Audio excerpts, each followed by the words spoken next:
Jay, that's strangely close to Daniel Jones from the Giants. Daniel, is that you? Beat the Chiefs. Show me. If the Broncos and Russell Wilson can show me that they can beat the Chiefs, then I will start believing. The crowd up. So are this defense, and Kansas City won't snap the ball again. The Denver Broncos have beaten the Kansas City Chiefs. David Montgomery on the Lions, former Bear, gonna make this his revenge game for sure. David Montgomery gets the touchdown that ices the game. No! And there's a flag. There's flag. There's flag. There's flag. There's flag. Snap. Hold. Kick. Denver wins! Denver wins! Let's go! They open. No! What happened? Oh shit. Yo, what's up, everybody? Welcome back to the only football podcast tonight. The NFL is officially back, baby. Week 1 is starting tomorrow. By this time tomorrow, we will be in the first quarter of the 2024 NFL regular season. So stay tuned because we are going to go over our Week 1 NFL predictions. We're going to talk about Patrick Surtain, the highest paid cornerback in the league. Ricky Pearsall. We're going to go into our top five. And of course, we're going to end it all off with the Chives with Kyle. Football is back. Let's go.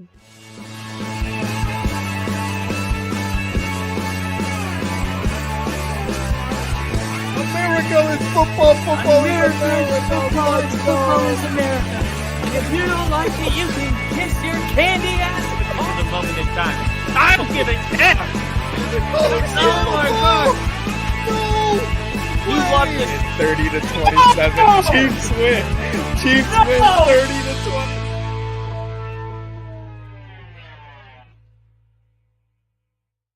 Woo! Ladies and gentlemen, welcome to the finish line and the start line of the 2024 NFL season. My name is still Kyle, and that's still Rick.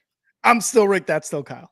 And we have made it through an off-season number 2, going into our 3rd season on the podcast. And I am just so pumped. Like you said, this time tomorrow, we're going to be in the first quarter of what was the AFC Championship last year. Tonight, we're going to give you all of our predictions, which is going to be fun because you have a bunch of lines and spreads that are basically people's best guess, because as much as we think we have a grip on all these teams, you don't know until the ball is snapped. It's kind of like Florida State. They were supposed to be so good in the trenches, and then football started, and then everyone was like, wow, I guess we were really wrong about everything. And that can happen, and everyone hopes it doesn't happen to their team. But before we get into all of that, the Denver Broncos have made Patrick Surtain the highest paid cornerback in NFL history. Good shit. And it's super cliche to say he's, a great football player, but he's even a better man. But in this case, it happens to be true. Patrick Surtain has quietly been one of the best cornerbacks. I believe he is the best cornerback in the NFL right now. He's a future Hall of Famer. He was a home run pick. It's very hard to get a cornerback at the level of Patrick Surtain. They don't grow on trees. So when you get one, you want to secure him long term. And he ends up signing a 4-year deal worth $96 million. I can't say enough about everything he does. He's going to be a Walter Payton Man of the Year nomination. He just put $100,000 into the local schools in Denver. Wow. He's a person that continues to surprise everybody. We're talking about a guy that wears T-shirts that say humble over hype. You never heard about this contract negotiation. You never heard about a holdout or a hold in. You never heard the Denver Broncos pretending that they weren't interested in paying him. This was all going on behind the scenes, quietly, professionally. You just can't say enough about him. The way he carries himself, he is a the way he plays the game is very, very. You can tell he came from a father that played in the game, kind of like how Marvin Harrison Jr. is just supposed to kind of make that transition really easy. I mean, when you got a guy preparing since high school to be in the NFL, there's really no leap from college to the NFL because they've always been that guy. Yeah. And this is who Surtain is. The way he plays the position. What do you call it? I'm trying to think of this word. It's on the tip of my tongue. When you do everything perfect in your body movements, fluid? Not fluid. No.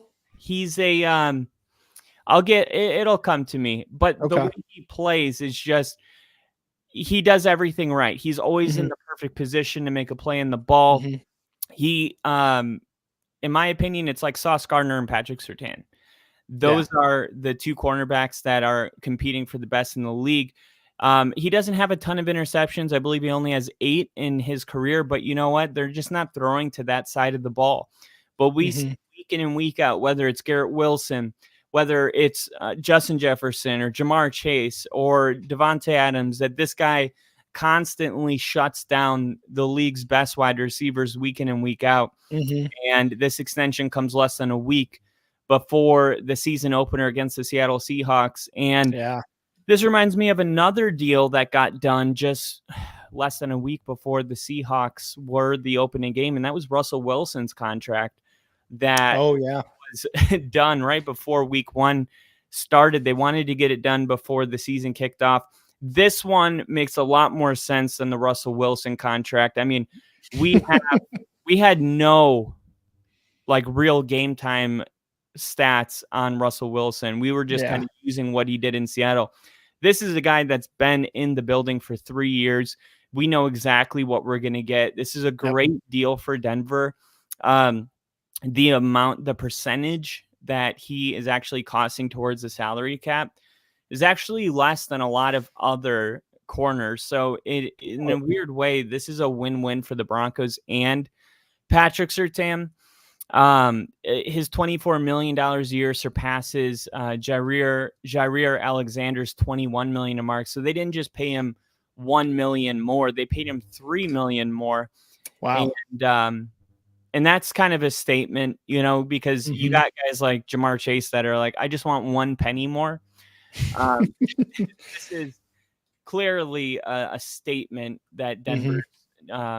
Putting out $3 million more than the second highest paid cornerback in the league. And if you look at the market, there's Jair Alexander, AJ Terrell, Denzel Ward, but Patrick Surtain is now ahead of everybody with $24 million per year. He's made the Pro Bowl in each of the past 2 seasons. He was a first-team All-Pro in 2022. And most importantly, he has played the most snaps since being drafted, playing in all 17 games. So the durability is there. I'm really trying to think of that word. It's like a clinician. It's like a what? It's like a clinician. It's like a word like that. Oh, no, not tactician. Yeah. You're getting it. Tactician? It's technician. He's a technician. On the field. His technique, that's what I'm trying to say. His technique is second to none in the NFL. And I mean, the body type, he is everything you want, not just out of a cornerback, but out of a football player. He loves the game. Yeah. He's constantly disappointed with himself for what appears to be no reason, wanting to kind of push that envelope to be better. And it seems like he's really just in a competition with himself. He was named captain this year for the first time. So it was a big day for him being named and getting this record amount of money. But if we know one thing about Surtain, it's that it's not going to change him at all. No, and he's the type of cornerback who deserves it. Like we say, like you said, actually, sorry. It's him and Sauce Gardner. Like let's be real, right? Like Pat Surtain is one of those guys similar to, I would say, like Darrelle Revis, who didn't really like. There's a Darrelle Revis and there's a Jalen Ramsey. You know what I mean? Like Jalen Ramsey is loud. He's going to tell you about it. He's going to talk shit. And look, there's nothing wrong with that. But Pat Surtain is more on the Darrelle Revis, where he's a quiet, like, dominator of wide receivers. And a lot of people hype him up and they're telling him, like, you're good. And what does he do? He just continues to play at the same exact level and then exceeds it the next game, exceeds it the next season. This is why he gets $96 million on this extension. He deserves it. He has consistently been one of the best corners in the league. If I'm being honest, the best player on that Denver defense for basically the entire time he's been on the team, I would say, unless you disagree. But he is definitely up there, deserves the C on his chest, absolutely deserves that. And for him to be getting this while also being named captain, coming off a Pro Bowl year, coming off another dominant year, like you said, it's been a day for him right before the season starts too. So I'm sure he is very, very happy with what's going on. And again, he deserves all of this and more because he is going to be a very dominant cornerback for years to come. Yeah, and he's going to start the season going against DK Metcalf. Then he's going to go against George Pickens. Then he's going to be going against Mike Evans. Then he's going against Garrett Wilson. So he's going to have his opportunities to prove that he was worth it. But securing, you're right. He is the best defensive player, and he's been the best. Quite frankly, he's been the best player on defense since he's been drafted as a rookie. So super stoked about that. I'm glad that we have him for the next 6 years. It feels good to just know that he's somebody that isn't going anywhere. And it just feels good because when you're losing players like Tim Patrick and Justin Simmons and, a new coach comes in, and he's kind of getting rid of all the players. It's nice to have that one guy that, he was here before, he's going to be here after. And it also gives him an opportunity to get another major deal because this deal will expire when he turns 29. So it'll put him in position to get another $100 million. So when it's all said and done, he'll probably have, $200 million in his bank account. And Champ Bailey, the best cornerback in Denver history, maybe Surtain will challenge that, but he already came out and, said he's a future Hall of Famer. And that means a lot coming from a Hall of Famer. Super happy for Patrick Surtain and just happy for Broncos country in a whole, because we haven't had too much to be happy about, but Patrick Surtain is the one thing that we could kind of have a little bit of pride about. It's the one position where we feel like we have the best in the league at this position, and not many teams have any position that they can confidently say, yeah, we have the best one in the league. So congratulations to Bronco fans everywhere and Patrick Surtain, and super stoked about that. But we do have some news that's not so great. Yeah.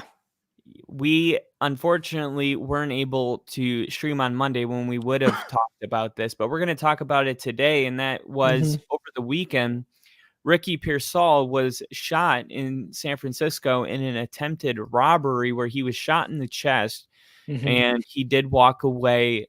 Like, I could hear Miniman playing in the background. Yeah. He took it really well. And I say that with all respect. He's okay. He was discharged from the hospital after a couple days. And that's just great news, because if there was a spot in the body you don't want to get shot, the chest is on the list of areas you don't want to get shot. But the bullet avoided hitting major arteries, and he's put on the PUP list. So, he's going to be out for 4 games. But this isn't really about football. It's about a guy that could have lost his life. So thankfully, he didn't. And thankfully, they captured the guy that shot him, and he's not running loose out there. So justice will hopefully be served to that individual that did this. But just crazy, right? To think that, it's been kind of a weird offseason like that. With things happening to this rookie class. Yeah, man, it was an extremely insane notification to get, because I was by my phone, or maybe I wasn't by my phone, but I think I checked my phone at one point. notifications going off here and there or whatever. And I look and it said breaking news, 49ers rookie Ricky Pearsall shot in chest or just shot. And I was like, what? Like that was a purely shocked just reaction to that news. It's not something that you expect to hear from a guy who's playing football in San Francisco, right? Like really anywhere, right? Like you don't expect any football player ever to like get shot, and it continues to happen. We talked about Brian Robinson either last year, the year prior, whatever. Now Ricky Pearsall, Sean Taylor was unfortunately robbed. Like it happens. But I don't know, man. What's that? For a Rolex.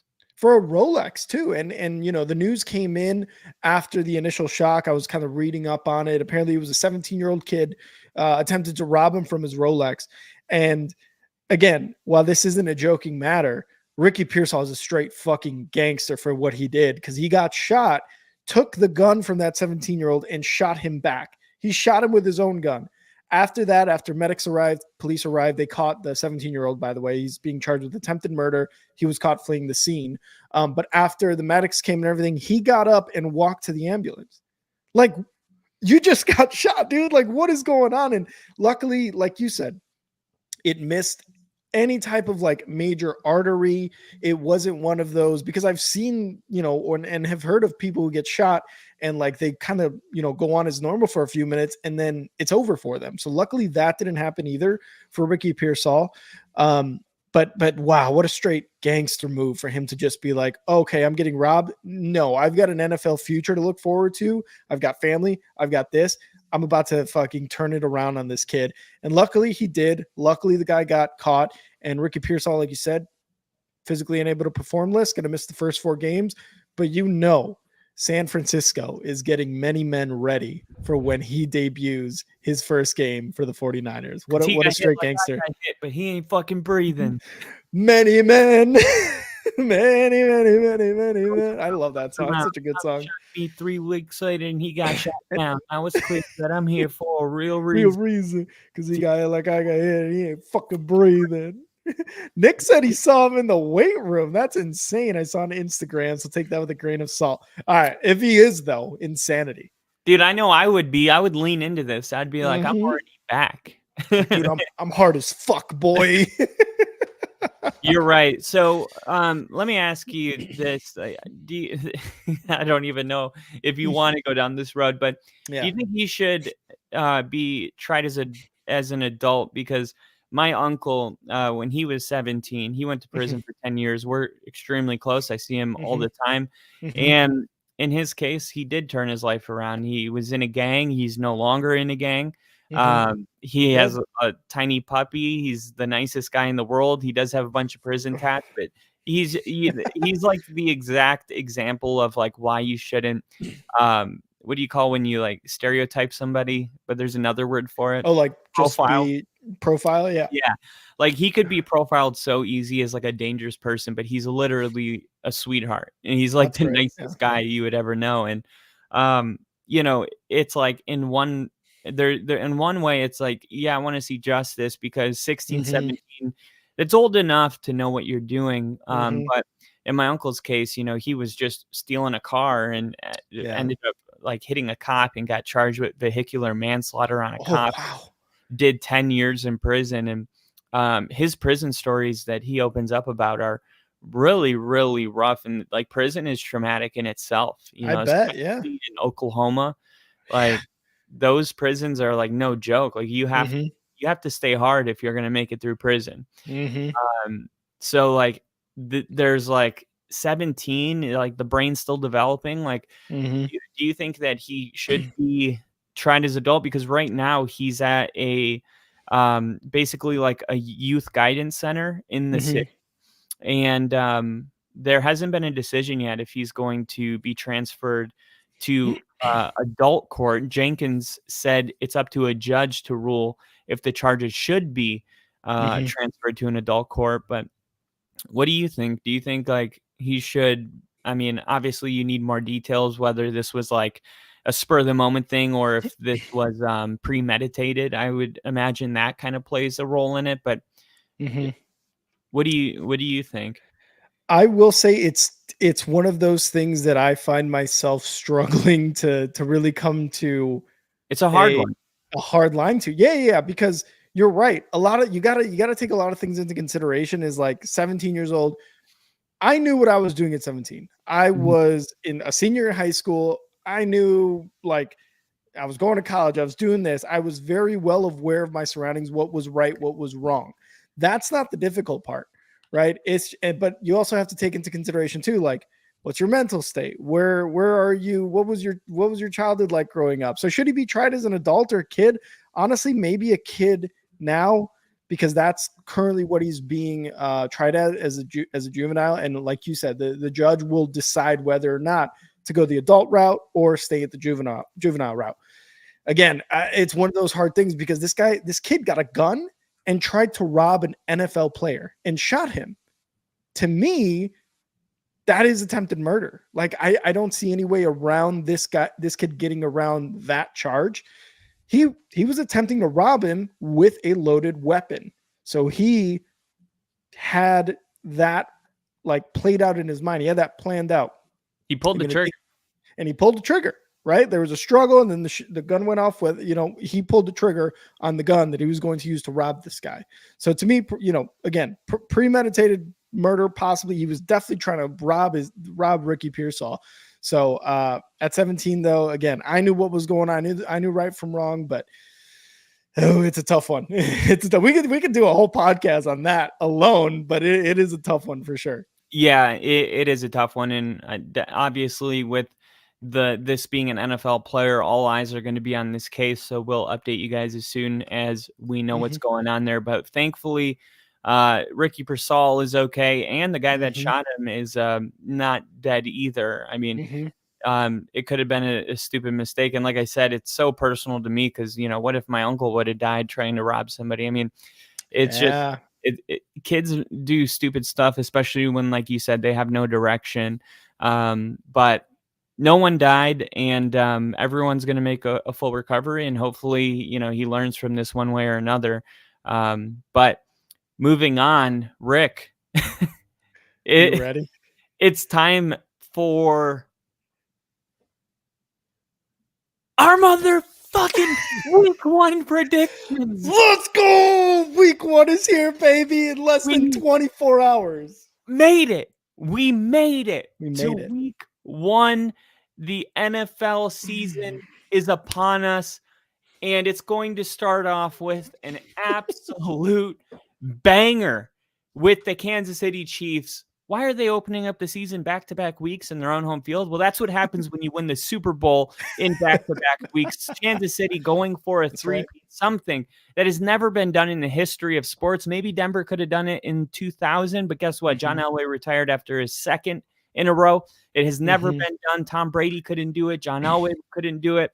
There's been other teams that have tried to do it, and they weren't able to get it done. Kansas City is going to be playing with more purpose than ever, because if Patrick Mahomes gets his third ring, that will cement him in the history books forever as the greatest quarterback to ever play. Yes, he will surpass Tom Brady before he hits 30 years old. It's not about the 7 rings anymore. It's about what we've seen in the sample size of Patrick Mahomes. Now, of course, on the other side of the ball, you have the Baltimore Ravens, who the kryptonite for Lamar Jackson has been the Kansas City Chiefs. This is a fresh loss after an MVP season where the Ravens were the favorite to win on a down year for Kansas City. But no, Kansas City finds a way to beat the Ravens. So the Ravens, in a revenge format, kind of come into this game. It reminds me of when the Ravens threw the Hail Mary in 2012, beat the Denver Broncos, went on to win the Super Bowl. And then week 1, the Broncos and Ravens played, and Peyton Manning threw seven touchdown passes and won the football game by a wide margin. That was Denver's revenge. Now in comes Lamar Jackson, and the reason this game is so important is not because 0-1 is a big deal. Of course, no one wants to start the season 0-1. But if you can beat them week 1, it gives you confidence that when you see them later in the season, specifically January or early February, you will be able to take care of business and beat them. This is a huge game for both sides. Of course, Kansas City lost their home opener last year, and Chris Jones was holding out. They signed him week 2, and the rest is history. But they're going to have Chris Jones. They're going to have all of their best players. They're going to have Kelsey and Mahomes, and that's pretty much all that you need to know. So this game is going to be huge. Of course, there's always talk about a Super Bowl hangover. There's going to be a ring ceremony. All in all, this is a very difficult game to predict, and that's why it's the season opener. So, Rick, how do you feel about this game, and who do you have winning it? Oh, you're right, man. This is a hard one to predict. I feel this game is an awesome starter to the season, especially with the Chiefs possibly, or at least having the opportunity to go for a three-peat this year. Obviously, it's very, very difficult, and you hear, year in, year out from all of the teams, all the players. It's hard to get to a Super Bowl. It's hard to win a Super Bowl. It's even harder to win 2 in a row, and it's been the hardest thing in the NFL history to win 3 in a row. So great game to start off the 2024 NFL season. In terms of predictions, this is an absolute tough one, man. Because there's a couple things you gotta remember here. The Ravens just lost their defensive coordinator, McDonald, to the Seahawks as a head coach. They just actually lost their offensive line coordinator, I believe, did pass away recently too. So they're going to be wearing a decal. Offensive line coach Joe D'Alessandris died on August 25th. So they're going to be wearing a decal to honor him. So they have taken losses, both, to other teams and in life, as well as on the player side too. Patrick Queen is now a Pittsburgh Steeler. They have brought in King Henry. They have still pretty much the solid defense that they had last year. It's just the defensive coordinator is gone. On the other side with the Chiefs, they pretty much bring back everyone from the defense from last year, with the exception of L'Jarius Sneed, who is now on the Titans. On the offensive side, Rashee Rice, I really don't know what his status is. You bring in Hollywood Brown to kind of at least bring in some experience on wide receiver. Yes, you still have Travis Kelce there as your cornerstone to that offense. He's going to be eating up those receptions from Mahomes. And then they draft Xavier Worthy, the fastest player of the NFL Combine in history. So he is going to be that deep threat. They're trying to strike lightning twice with him like they did with Tyreek Hill. So he honestly looked for Xavier Worthy to be targeted often and probably early, just to kind of get that rookie into the game, into just his first NFL game, just to get him some experience as quickly as possible, up his confidence. With all that being said, Andy Reid, Patrick Mahomes, this Chiefs team is going to win this game. I've got the Chiefs winning this game against the Ravens at home after their back-to-back Super Bowl championships. The offense is going to look a little weird, and then you're going to see Patrick Mahomes just dump it off to Kelsey. Then he's going to go deep to Xavier Worthy. Then he's going to go back to Kelsey, this guy, Brown, whatever.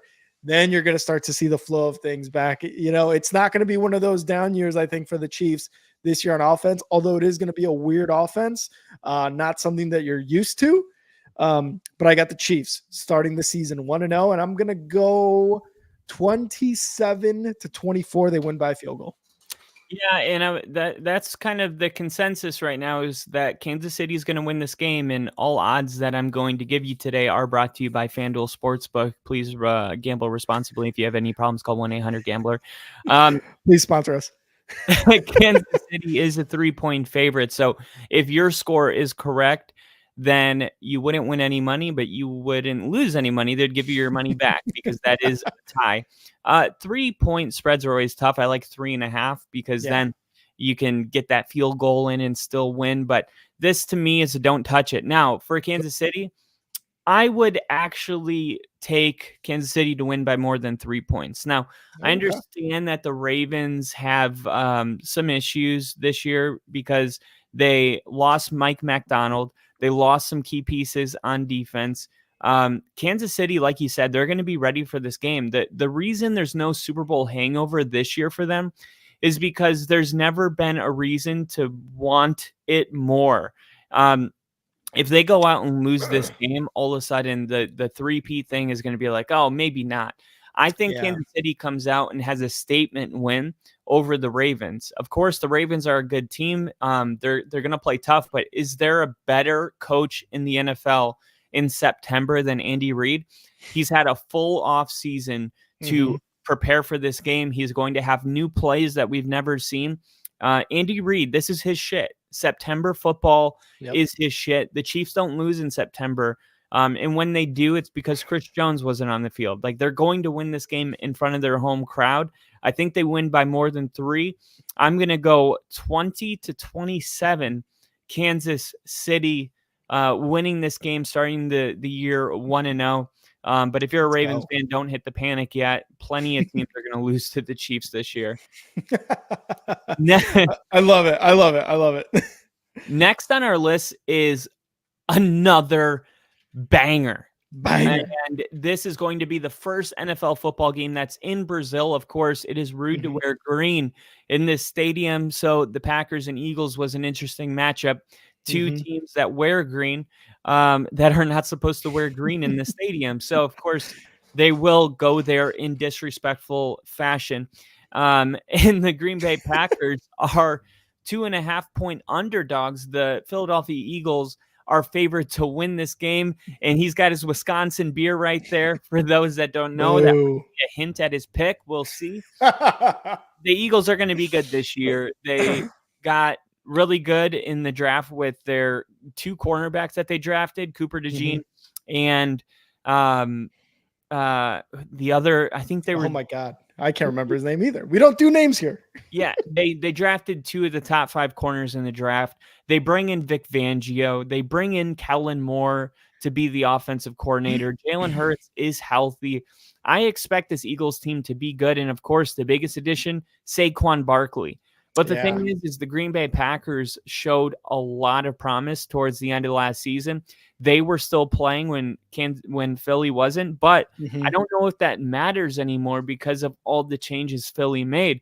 This is a different team for the Eagles, so I'm erring on the side of caution when looking at last year to set an example for this year, but I don't know if it's all going to click immediately. I mean, this is week 1. I know for the Packers, they're probably going to get off to a great start and start where they finished off last year.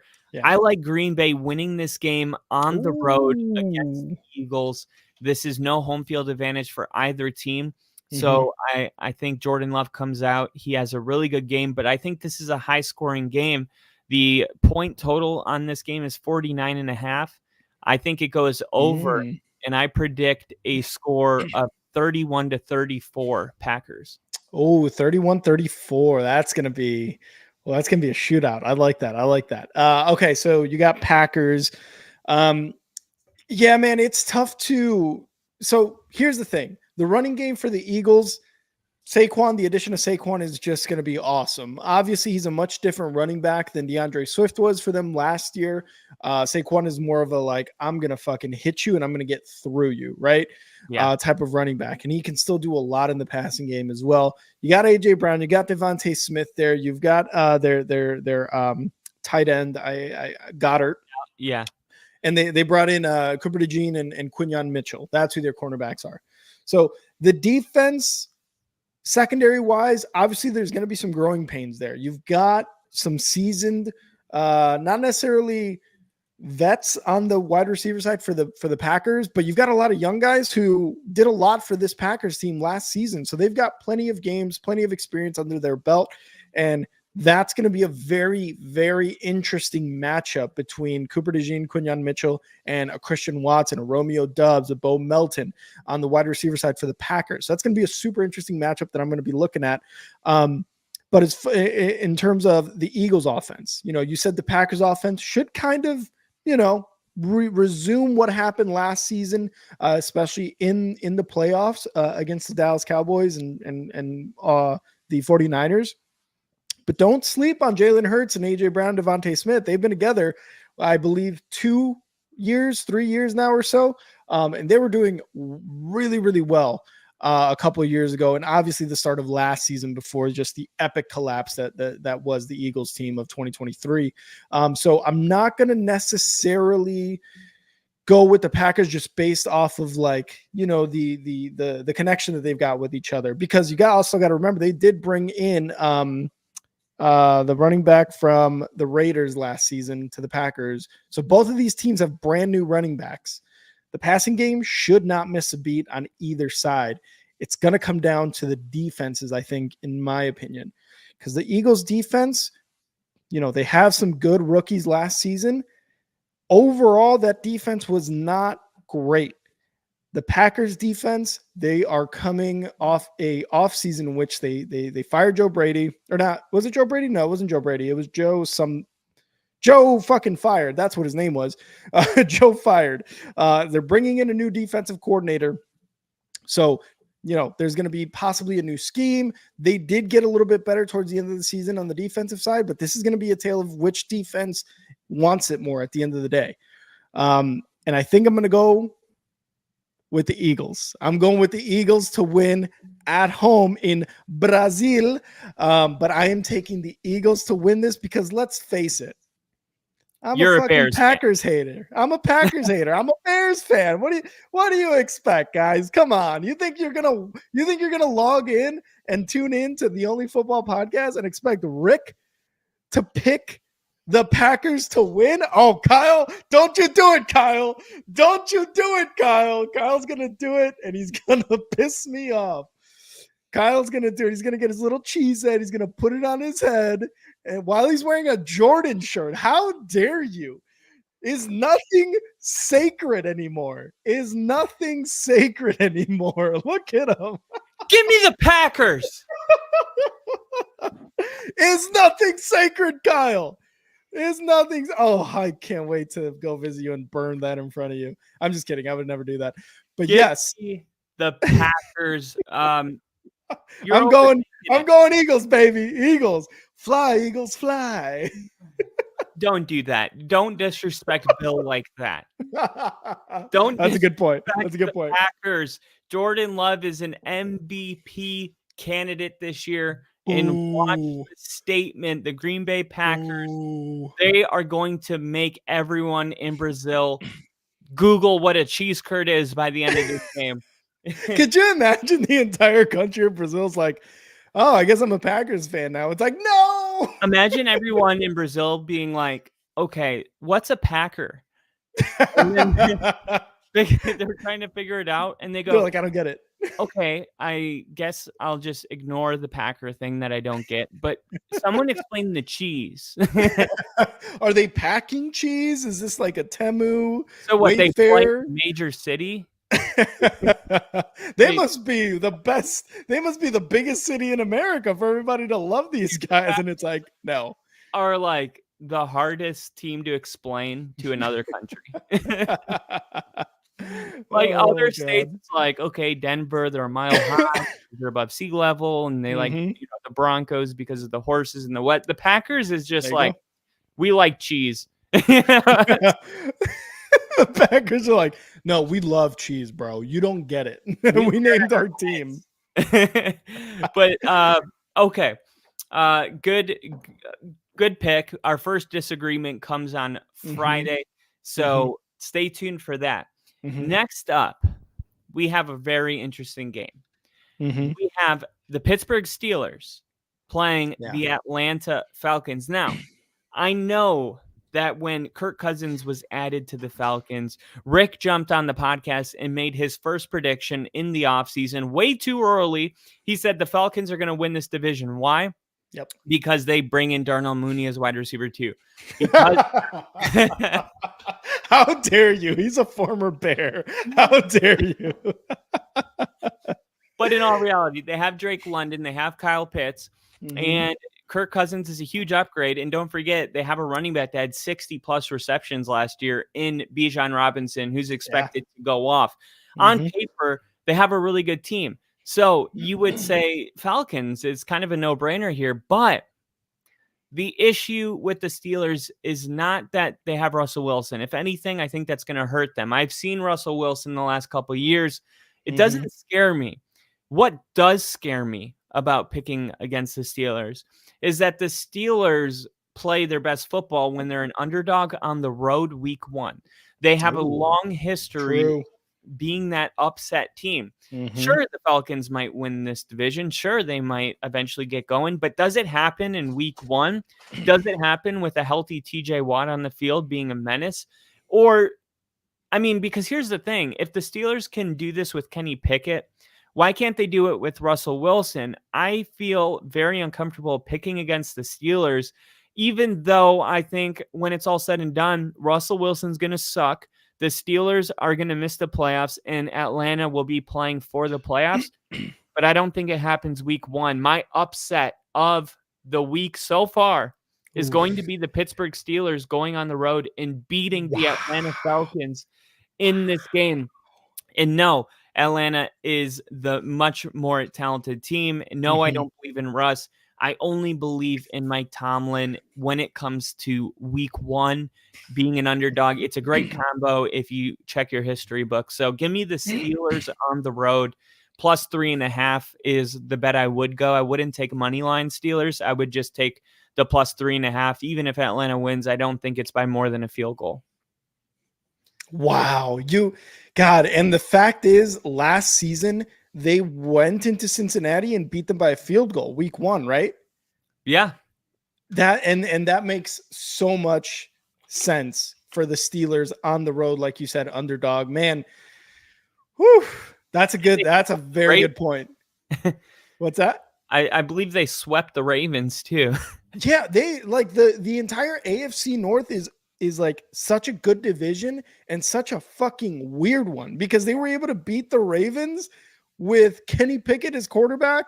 And look, let's not get the Steelers wrong. They have an amazing defense.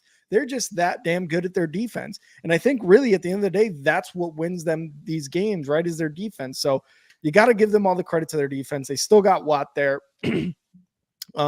They just acquired Patrick Queen over the offseason. This defense is still not a defense to fuck with. Like, let's be real, right? Like, this is still a Pittsburgh Steelers defense. But I will have to disagree with you. I am going to go with my first prediction for division champ Falcons. I just absolutely love what they did over the offseason, man. I get it.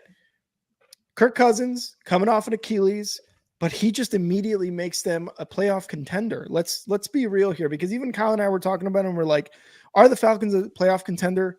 Absolutely they are. I think they absolutely are. Does that mean they're going to get into the playoffs?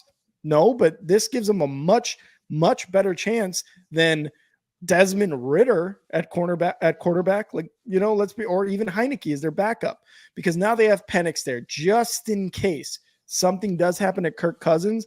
They insert Penix into the lineup, see what they got in this first-round quarterback from Washington who went to the national championship game. And on top of that, you've got weapons all over this offense. You've got Bijan Robinson. You've got Drake London. You've got the tight end who I always fucking forget. You know what I'm talking about. He's just been a complete disappointment. No. The Falcons do. Oh, Kyle Pitts. Yes, thank you, Kyle Pitts. So they've got weapons all over the offense here. It's the defense that, while I am a little bit very happy that they've improved in terms of bringing in Matthew Judon because they needed a pass rusher, it's also a guy kind of on his downward of his career, the downside of his career, I would say. He got injured last year, so that's kind of a question mark. But I still think their defense overall, again, I felt like they were kind of underrated. When you do look at the stats, them and the Bucs, I feel like we're the most underrated defenses across the NFL. And I think the Falcons were up there as well. They just really needed a pass rusher, and they got one in Judon at minimum. You know, they got somebody there. But the weapons on the offensive side are so much better. And again, when you look on the Pittsburgh side, we cannot dismiss their defense. That is really the Pittsburgh team in a nutshell is their very dominant defense. On the offensive side, you're either going to have fucking Russ Wilson throwing the ball, or you're going to have, Justin Fields, who over the preseason was fumbling snaps, which, don't get me wrong, quarterbacks are going to fumble snaps. That's not the end all be all for quarterbacks. Oh, can you handle a snap? Yes or no? If not, you're not going to be the guy, right? But as a Bears fan, as a Broncos fan who dealt with these two guys as our quarterbacks last season, we know their faults, and they are huge faults. And I don't think week 1 at Atlanta against this team with so many weapons, much better weapons on the offensive side than Pittsburgh does, is going to beat them, at home. So that's why I'm taking Atlanta. If I were to give you a score, I think I'm going to go 21-14. I think Atlanta wins by a touchdown. Yeah, if I had to do a score, I would do... Didn't you do a score? No. Oh, I thought you did. I'll do 14-16. Oh, this is Kyle's weird score right here. Yeah, it's always the Steelers with that weird score. Yeah. Okay. Yeah. Next up, we have a game that I'm very excited about. We have the Tennessee Titans playing the Chicago Bears in a contest that will be the official start of a new era for both teams, but all eyes are going to be on Caleb Williams and the Chicago Bears because the Bears have the most hyped quarterback in recent memory. They have Rome Odunze. They have DJ Moore. They bring in Keenan Allen. On the defensive side of the ball, they're looking to build off of what they turned into when they had Montez Sweat acquired from Washington. Now for the Titans, they have a new head coach in Brian Callahan, who's taken over a roster that has drastic changes everywhere. They bring in Lloyd Cushenberry to be the center. They bring in Tony Pollard. They sign Calvin Ridley. They make moves on the defensive side of the ball, getting L'Jarius Sneed and other picks. Like the Titans said, we're not going to wait to be good. We're going to do it through free agency. Like a college team that just went in on the portal, the Tennessee Titans decided to get good right away. The Titans are not expected to be a good team, but I think that they're in line to be the surprise team of the league. Now, the Titans will go as Will Levis goes. And that is true for almost every team. But what makes it even more true for the Titans is that we don't really know what Will Levis is. He throws 3 touchdown passes in his debut, and then he combines for 3 touchdown passes for the rest of the season. Now, of course, the offensive line was horrendous. He didn't have the weapons, and he didn't have the coach. They have made all of the right changes to compete right away. And this is an exciting game. Like Caleb Williams is going to make this NFL debut. Like I said, no shortage of hype here. The Titans have a defense that will offer a good first challenge for Caleb Williams. I'm not sure if it's going to be enough to stop him completely. But this is a really tough game for me personally. It seems like it would be the easy pick would just to be go with the Bears. They're the more talented team. But for the Titans, and this game is in Tennessee or in Chicago, the Bears have their fan base. And this is one of those games where I'm going to take the home team. But don't be shocked if the Titans look a lot better than people thought, and people might be wondering, shocked. Are the Titans good? What is going on? The Titans are going to be much better than I think people are predicting. And I think a rookie quarterback is a good first game for the Titans. I'm not saying it's a tune-up game, but you don't want to play the Chiefs, the Eagles, the Packers. The Bears are still going to be figuring it out, and the Titans are going to play them tough. I think this is going to be a very close game with the Bears winning by a whisker. Ooh, by a whisker. I love it. Arar. So this is obviously a very, very important game for me for a couple of reasons, right? Yep. It's the Bears. Caleb Williams, Rome Odunze, Keenan Allen, DJ Moore, Cole Kmet. On the defensive side, Montez Sweat.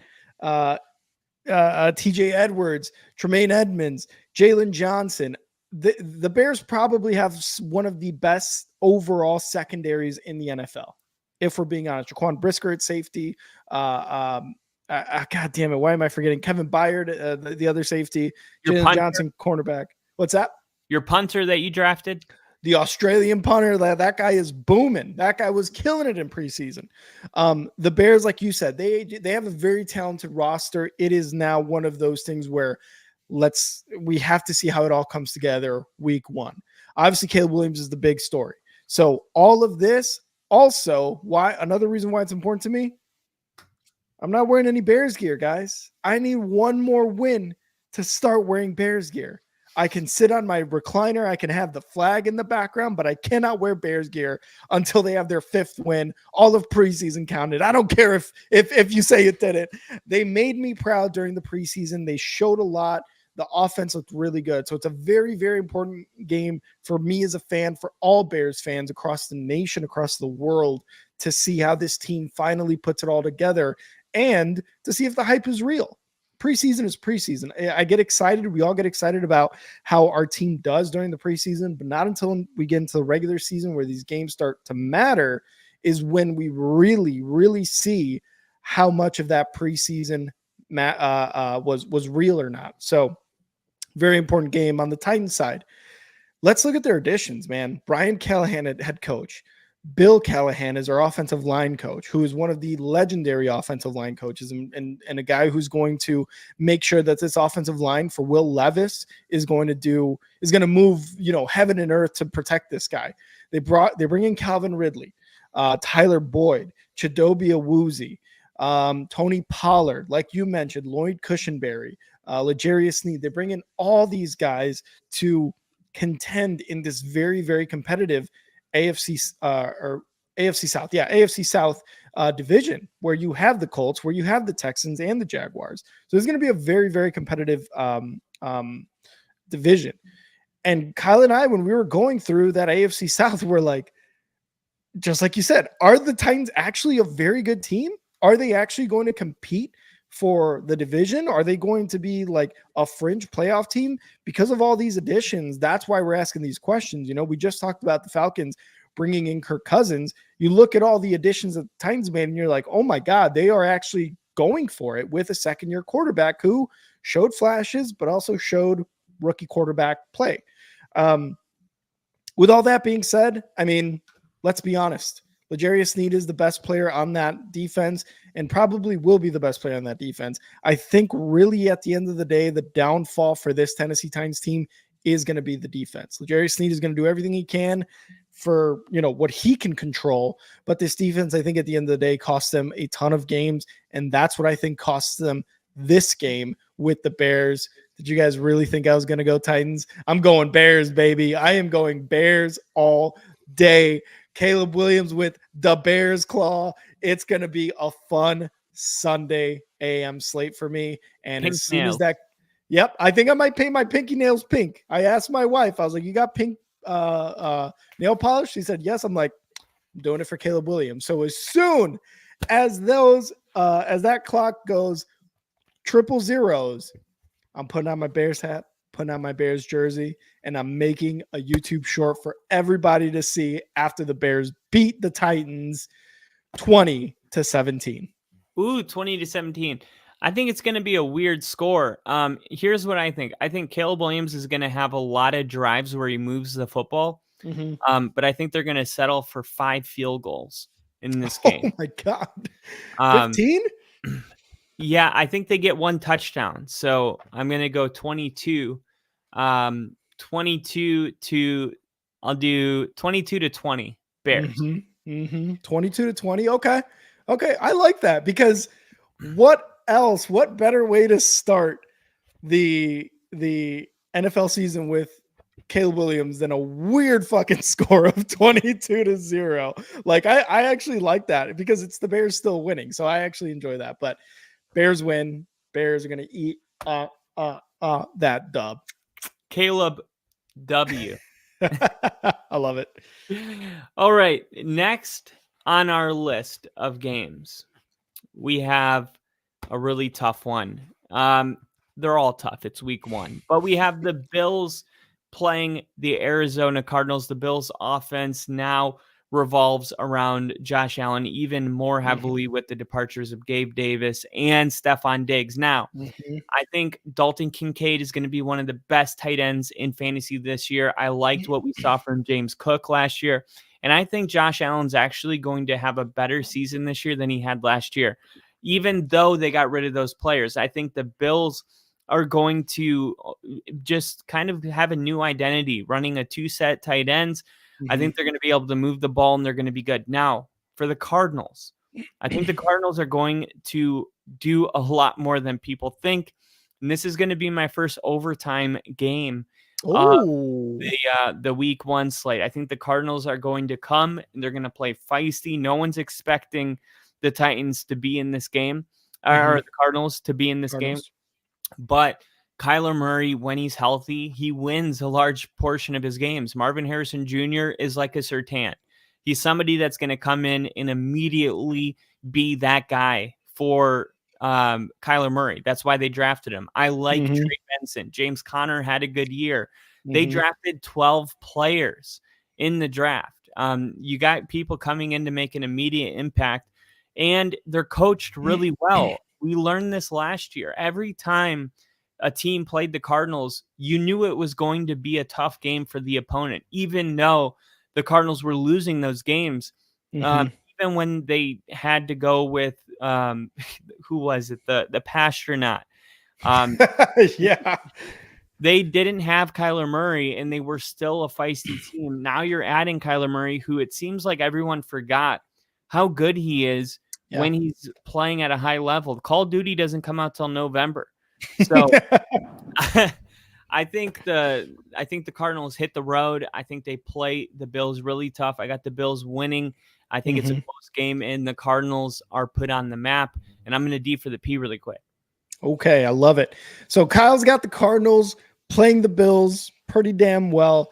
I have to agree. Because when we look at the Bills last season, they lost a lot of players, a lot of veterans on the defensive side. After reading some articles, after kind of looking at the season, a lot of these defensive guys were not there for the Bills defense. They were either hurt, they were out for the season, they were nursing injuries. They were, in the case of like Von Miller, for example, he was not who Von Miller has been or will be remembered as last season for the Bills. He had 0 sacks. So he was very much a shell of himself. And when we look at that defense, like they were still able to compete even with the offense. Now, obviously the loss of Stephon Diggs, the loss of Gabe Davis is going to hurt. But when you bring in, oh my God, now I'm forgetting the rookie wide receiver that they brought in. Marvin Harrison? No, the Bills. Keon Coleman, thank you. When you bring in Keon Coleman and what he was able to do in college, he was someone that you're going to try to replace Stephon Diggs with. Obviously, it's a rookie, so it's going to be a tough go at first. But with Josh Allen at quarterback, we've said it on this podcast before. The Bills are always going to be a playoff caliber team with Josh Allen there. You still have Khalil Shakur. What did you say about Von Miller? Last season? That he was a shell of himself last season for the Bills. You're lucky you said last year. I said he did not play anywhere near what Von Miller was or will be remembered as last year for the Bills. There's no way. He's making a comeback this year. Kyle says he's making a comeback. 10 sacks. I will be very, very excited to see that. I don't know if it's going to happen necessarily, but hey, it's Von Miller. Fucking why not, right? So, but again, with Josh Allen at quarterback, man, it's always one of those things. It's like Patrick Mahomes without wide receivers. He's going to make these guys look pretty damn good without, whether it's a rookie wide receiver or a guy we've never heard of, Rashee Rice, anybody, Hollywood Brown this year, probably. He's just going to make them look really, really good. So with Josh Allen there at quarterback, the Bills are going to be the Bills that they have been the last 3-4 years. It's just going to be a different offense. It's going to look a little different. It might start off a little slow, but I've also got the Bills winning this game. I just don't know if the Arizona Cardinals necessarily have it on the offensive side. They got some good guys. They got Marvin Harrison. They still got Kyler Murray, like you said. Call of Duty doesn't come out till November. So Kyler Murray is going to play his ass off. So when November comes around, it could be like, all right, signing off for the season. I'm going to play some Call of Duty and not look at the plays. But, I still love James Conner. I still love their tight end. Again, Marvin Harrison Jr. and Kyler Murray, like they are going to make some plays. They're going to have some drives that look really good. They're going to score points. I just don't know if they have enough to beat the Bills. I'm actually going to go Bills 23, Cardinals 13 in this game. 23-13. Mm-hmm. Cardinals only score 13? Yeah. No way. Mm-hmm. No way. Chance. No shot. Way. Cardinals will have more than that by halftime. Mark it. Kyle's wrong and always will be, unless it's about the Bears winning, then he's right. I'm glad you said that because I was going to say that. All right. Next up, we have the Cincinnati Bengals going and playing the New England Patriots in what might be the easiest game to bet on or predict of the entire week 1 slate. But there is a lot of uncertainty for both teams right now. With the Bengals, Joe Burrow returns from an unusual wrist injury that sidelined him for the latter half of the season. There's also, at the time of this podcast, a small chance that Jamar Chase is going to hold out for week 1. And Tyler Boyd hit free agency. Now he's in Tennessee. Joe Mixon is now with the Houston Texans. Right? Oh, yeah. Mm-hmm. So there is a lot of uncertainty with the offense right now. And even with all of that said, you got to go with the Bengals because of Joe Burrow. Now, unfortunately for the Bengals, there is a track record of the Bengals starting the season slow. Mm-hmm. Now for England, the big change, of course, is Bill Belichick parting ways. And now Gerard Mayo is filling that role. They also drafted Drake May, and we don't know who's going to start week 1 yet. It could be Jacoby Brissett. And there's also significant turnover at wide receiver and the offensive line for New England. So there's a lot of uncertainty for both of these teams, but give me the Bengals. I mean, Joe Burrow is going to be healthy in this game, and I don't care if it's Jacoby Brissett or Drake May. When the other quarterback is Joe Burrow, you don't have to think about it too much. Now, when this game opened up, the spread was 9.5. The next morning, it was bet down to 7.5. So a lot of bettors came in heavy saying, okay, the Patriots aren't losing by 9.5. Now it's 7.5. So I like the Bengals to win by more than 7.5. I think the Bengals win this game by, dare I say, double digits. Oh, I fucking love that, Kyle. I love that pick because I just remember what Joe Burrow said over the offseason. He's like, I'm going to be back. I love that no one's talking about me or that people are talking. I forget exactly what the context was, but he's like, I love that people are or aren't talking about me, whatever it was. Because that just means I could come in this game and just show them what has been missing from last season from a healthy Joe Burrow. A healthy Joe Burrow was taken from us last year. This is a guy who went to the Super Bowl and the playoffs 2 years in a row, right? Like he's been in the playoffs when Joe Burrow was healthy, he's in the playoffs. No questions asked. That's how it is. Obviously the Jamar Chase stuff is a little worrying because yes, he showed up to practice today, but that doesn't mean he's necessarily ready to start week 1. Is he going to hold out? We don't know. From some rumors and some things I've been hearing is that the Bengals have given him some offers. Is it necessarily what he wants over Jefferson? I don't know, and I don't think anybody knows that yet. But again, the Bengals with a healthy Joe Burrow, give me the Bengals all day against the sorry-ass Patriots. When did you ever think, as we were growing up, Kyle, watching the Patriots dominate, that we would be on the podcast today calling the Patriots one of the worst teams in the league? Yes. Okay, I didn't, but regardless, it's crazy to say that from the 20 years of straight success. It is weird, right? Because 20 years of straight success, Bill Belichick is gone. Gerard Mayo is now the head coach. They have a rookie quarterback. Jacoby Brissett is gonna probably be starting. And Gerard Mayo did say it is Brissett. Thank you, Bill. And Joe Burrow's hair is blonde now. And Joe Burrow's hair is blonde. Will the real Slim Shady please stand up? It's Joe Burrow.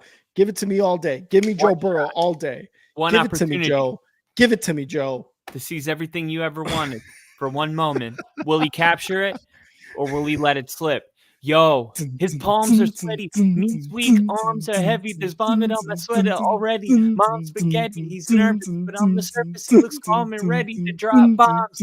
But our chase isn't really down the field. Okay. You're done. You're done. Get out of here. The Patriots, God, they have no one. They got rid of Judon. It's a rookie head coach. It is a journeyman quarterback. It's a whole lot of nothing. New England Patriots fans are going to be very sad this year because they're going to be top 5 pick again for the draft next year. So again, give me the Bengals. I love the double-digit win margin there, Kyle. So I'm gonna agree with you. I'm gonna go 23-10. Okay, 23-10. Mm-hmm. I like it. Now, next up, we have a very interesting game. We have the Houston Texans playing the Indianapolis Colts. Now, for the Colts, for some reason, Anthony Richardson has been very high on the MVP potential winners. We've been saying, what do they know that we don't know? Because on the other team, you have somebody that I think is legitimately going to probably win MVP in CJ Stroud. Now, the story of this game is going to be Anthony Richardson, the former number 4 overall pick from 2023 that played in only 4 games as a rookie before suffering his season-ending surgery. But he looked really, really good at times in those games. And now you see that the expectations for the Colts is that he's going to be really good. Now, one of the guys I think is going to be better than people think is Adonai Mitchell, the wide receiver that they drafted out of Texas. If you've been watching him in the preseason and even in training camp, he's been making circus catches. There's even been other teams. I think the Bills' social media has been retweeting pictures or videos of Adonai Mitchell saying, we could have drafted this guy instead of Keon Coleman. That's how good Adonai Mitchell has looked. Wow. In the games that Anthony Richardson did play, he completed only 59.5% of his passes. But this is the first time we're going to see him in action in almost a year. He has said throughout the offseason that he feels like he's miles ahead of where he was this time last year, which makes sense for a guy going into year 2. The Texans are favored to win this game only by 2.5 points, not even a field goal. Wow. So all the experts have this being a very close game. Now for the Texans, their Super Bowl aspirations, they just played too good. And then they added Stephon Diggs to an already great receiving group. They brought in Joe Mixon. The Texans were my Super Bowl pick, and the Texans hitting the road is what makes it difficult. The Colts are going to be at home. For the Texans injury report, Will Anderson Jr. right now is questionable. Chris Boyd is questionable. Josh Downs for the Colts is questionable. Yep. But then the Colts also bring in somebody that could be the defensive player of the year, the best defensive player on the board. And they got to benefit from no defensive players getting drafted in the first 15 picks. Yeah. And they're able to select Latu, who should have gone in the top 10 all the way. Yeah. At 15, I believe, is where the Colts picked him up. So eyes are going to be on him, Anthony Richardson. This is a young, exciting team, and it's their home opener, so they're going to have the crowd behind it. So I understand the close game here, but I'm going to take the Texans. I'm going to take the Texans to take care of business. I think their defense is going to be better than it was last year. I think CJ Stroud is going to have the same kind of year that he did last year. I think Diggs is going to make plays. I don't know if he's going to have the kind of production he had in Buffalo, but I think Nico Collins is going to emerge as maybe a top 5 receiver mentioned in the same breath as Jalen Waddle and those type of receivers. Ooh, So okay. I like the Texans. I think it's going to be a really tough game. And I wouldn't take the points here at 2.5 because I actually think the Texans win this game 28-27. Oh, this is a close game. This is actually my game of the week right here. And it is in the first slate of NFL Week 1 on Sunday, because I love what I'm seeing on both sides of the offense here for the Texans. Obviously, CJ Stroud, Tank Dell, Collins, they bring in Stephon Diggs. You have Will Anderson Jr. You've got the defensive and offensive rookie of the years on this team. And they destroyed the Browns in the playoffs last season. And they went above and beyond what was expected at the beginning of last season for the Texans. So DeMeco Ryans, much props to him. His defense, his offense, across the board, that team just killed it last year.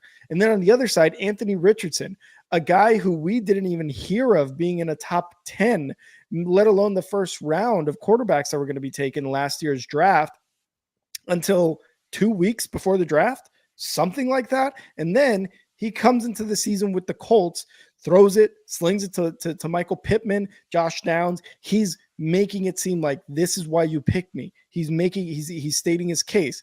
Unfortunately, injuries took him way too early from the season, took him out from the season last year. But the Colts and Colts fans have definitely something to kind of look at and be like, all right, I think we got our guy. Anthony Richardson is proven to be that guy. You just paid Michael Pittman. You talked about Adonai Mitchell already. Leatu Latu, wide receiver Josh Downs did not practice, but Michael Pittman Jr., he got paid, and I think he's going to be a stud, mostly because I drafted him in fantasy. That's why I think he's going to be a stud, and he better be a stud for me. But yeah, man, I love what I'm seeing from both of these offenses. That's why it's my game of the week. But I have to go with the Texans in this one. I cannot go with the Colts. Ginger, I am sorry. But the Colts, like the Texans are so good on both sides of the ball. They are so good on both sides of the ball. Even away in Indianapolis, I still think it's going to be, I don't want to say an easy game. I really do have to agree with what Kyle's saying here. It's going to be a very close game. I do think it's going to be a 24-23 game, though. It's going to be a 1-point game like Kyle had as well. But 24-23, I have got the Texans winning this one. I love it. All right. Next up, we have the Battle of Florida. The Jacksonville Jaguars playing the Miami Dolphins. Last year, the Dolphins didn't have their home opener until week 3. I was actually at that game. All I'm going to say is... and we'll move on from that. Wait. Hold on. The Dolphins just scored another touchdown on the Broncos. I'm so sorry. I just got the update. I'm sorry. They're still going. All right. Last year, they were first in yards per game. The Miami Dolphins just secured their coach long-term. They secured Jalen Waddle long-term. Mm-hmm. The Jaguars are 3-point underdogs. The game total was set at 50.5 points. So a lot of points expected to be scored. And despite the hype around Trevor Lawrence and Brian Thomas Jr., who I think is going to be pretty good, there is still yet unanswered questions of who's going to call the offensive plays for the Jaguars. That's kind of interesting, and we'll try to track that. I would assume it's going to be the head coach, Doug Peterson, but we'll see. Now, Mike McDaniels, he's a certified offensive genius at this point. And this is a home opener, and I'm not too worried about the heat because the Jaguars play in these type of conditions. So normally that would be an advantage. I don't have it as an advantage in this game. The receiving core, definitely advantage to the Dolphins with Tyreek Hill and Jalen Waddle. There was a report that Jalen Waddle was questionable, but today the coach said that he's healthy and ready to go. Jags have a new defensive coordinator in Ryan Nielsen, who will have some tricks up his sleeve. He is one of the best coaches, apparently, at creating, I guess, a good pass rush. So Yeah. the defensive backs will play more press coverage than in the past. Maybe that can disrupt Tyreek Hill and Jalen Waddle's routes at the line of scrimmage and kind of throwing off the timing concepts that the Dolphins love. Their whole offense is based on timing. So I want to know what your thoughts are on this game, because the Jaguars seem to be kind of forgotten about after going toe-to-toe with Kansas City in a playoff game where they could have won, but balls were just literally dropped. Touchdowns. Just balls. Just dropped. Just balls. Fumbles on the goal line. Jacksonville could have won that game. And then they go into the offseason last year, and it's like, okay, this is the Jags' year. And Trevor Lawrence is dealing with injuries all year, but this was a team that I think was 7-3 week 10 that had the AFC South like wrapped up. It was done. Like the Jags were going to win this division. I think they were the number 1 seed in the AFC at week 10. They were that team, and then all of a sudden they go on this downhill slide and they deal with injuries, and now this year there's like no hype at all. It's just like, the Jags aren't going to be that team. Not so fast. Okay, the Jaguars still have Trevor Lawrence, who just got paid the most money. Rick, I'm picking the Jaguars to go on the road and beat the Miami Dolphins in Miami. I think this is a statement win for Trevor Lawrence, and he says, hey, Tua signed a big deal. So did I. The only difference is that I'm going to be a future Hall of Famer and you're not. And I'm going to prove that by outplaying you in your own building week 1. The crowd's going to be into it. Unfortunately, Trevor Lawrence is going to ruin the day and celebrate at Waffle House. I love it. The Battle of Florida. My God, so many jorts will be present at this game, just like Gardner Minshew used to do. You're high on the Jaguars. I get it. Because of Trevor Lawrence, you love him, and I still have my doubts about him, but he hasn't really done anything to prove any of my doubts. I'm going to be honest. It's just that he's been injured, and they had an off year, I should say. You hate him. I don't hate him. I really don't, because it's just like, what has he done? Like he's been to the playoffs. He had a great first playoff game, and we said the same thing about Mac Jones's rookie year, right? And obviously Mac Jones was a complete, I don't want to say bust yet because he's in a new team. He's on the Jaguars, blah, blah, blah. Bust. But he he clearly did not prove to be that type of guy for the Patriots. Trevor Lawrence on the other side is getting paid like a starting quarterback, an elite quarterback. And when he's healthy, he has proven that he is a damn good quarterback. The Jaguars as a whole, you look at the fucking depth chart for these guys, and it's so good. Motherfucking depth chart. Trevor Lawrence, cornerback. Travis Etienne. Christian Kirk, meh. Gabe Davis, meh. Brian Thomas Jr., the potential is there, but then you have Evan Ingram. Ingram. That squad. Yeah, well, I mean, Christian Kirk and Gabe Davis, wide receiver 1 and 2.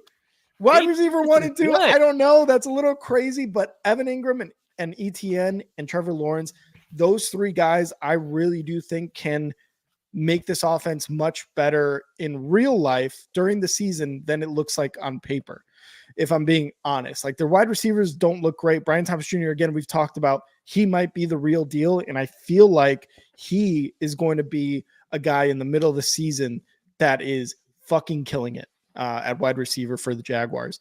The Dolphins, everyone's there. Same offense, same players, Tua, Mike McDaniel. These guys looked so damn good last season. And oh wait, I'm getting another notification here. Yep, another touchdown scored on the Broncos. This time it was Jalen Waddle. Okay, so it's 77. Their offense is outstanding. They're bringing everybody back. You got Devin A-Chain, baby. They're running back. You got Waddle, you got Tyreek, you got Tua looking like an absolute stud and just got paid this offseason recently. I don't see any fallbacks. We talked about, God, which offense was it? That was kind of like the Packers. This offense is going to roll right into the 2024 season. Zero issues. it's the defense that I'm worried about. They have dealt with injuries. They showed that they cannot play in tougher environments, and luckily, it's either they are in Miami in a hot environment. They're at their home stadium. They're not in this crazy cold stadium, whatever. But they've shown that they cannot compete against these cold weather teams in terrible conditions. It's just now apply it to this year, because if you can't win a playoff game, what the hell are you good for? Are you good for a good regular season and then an early exit, and an embarrassing early exit at that? So the defense has to stay healthy, depending on what injuries they have, what injuries they don't have. That's kind of how their season's going to go. I think their offense is going to be electric, but can their defense and can their team as a whole play in tougher environments? With that being said, real quick, sorry, let me make my pick. I'm going Dolphins. Oh, I thought I kind of knew. Yeah, I'm going Dolphins. It all felt like a build up to a Dolphins pick. But the Jaguars, I think this is going to be another close game, similar to your Texans Colts. I think it could be a 1 to 2 point game. Honestly, I just think at one point. So this is what I'm thinking. It could be a 1 to 2 point game, or it's going to be another fucking Dolphins Broncos game of last year.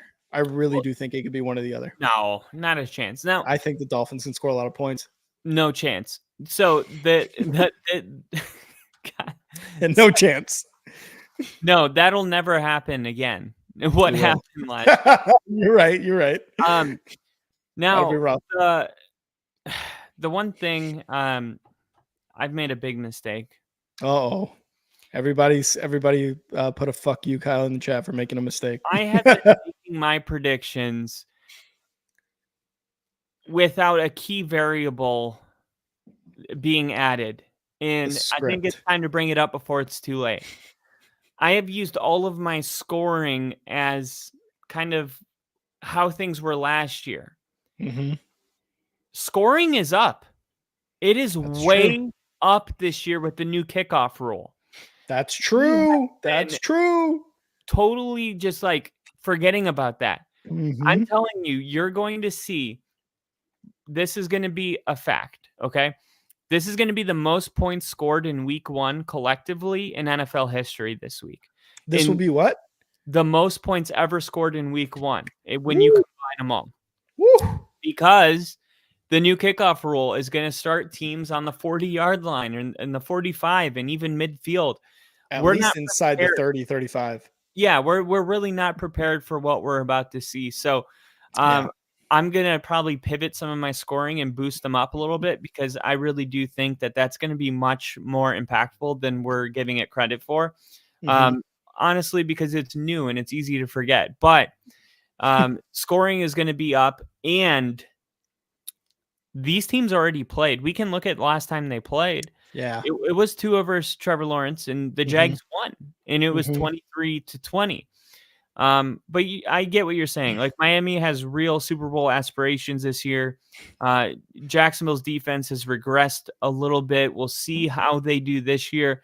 But I think Jacksonville kind of likes this underdog role going on the road. I think Trevor Lawrence wins. But yeah, the Dolphins are the favorite to win this game. Rick's got Dolphins. I got the Jaguars. Mm-hmm. Next up, we have our worst game of the week. We have the New Orleans Saints taking on the Carolina Panthers. God, do we have to watch this? Of course, you have Bryce Young and the Panthers. We didn't see. Real quick. I just have to say this before you start. The Saints, their head coach is Dennis Allen. Could you think of a more boring fucking coach in the NFL? Like, in terms of like excitement, he's got to be dead fucking last there. He will be fired by week 6. Count it. Fucking count it, baby. He's in for a rude awakening this year. Somehow he is still the head coach. It makes no sense. But yes, the Panthers' opponent will be the Saints, who seemingly failed to make any impactful moves year after year after year. And this is a team in a terrible cap situation. They've been in that for years. They can't seem to acquire the talent to escape the mediocrity that they've been stuck in. Alvin Kamara has been slowing down in efficiency this year. There's just not a lot to be excited about with the Saints. That said, the Saints are also in the worst division in football. So a few lucky bounces here and there. They could be competing for a playoff spot just because of this division. But I don't see the Panthers winning on the road. And I said this earlier. If the Panthers lose week 1, that doesn't mean the Saints are going to be good. It's just the Saints are at home.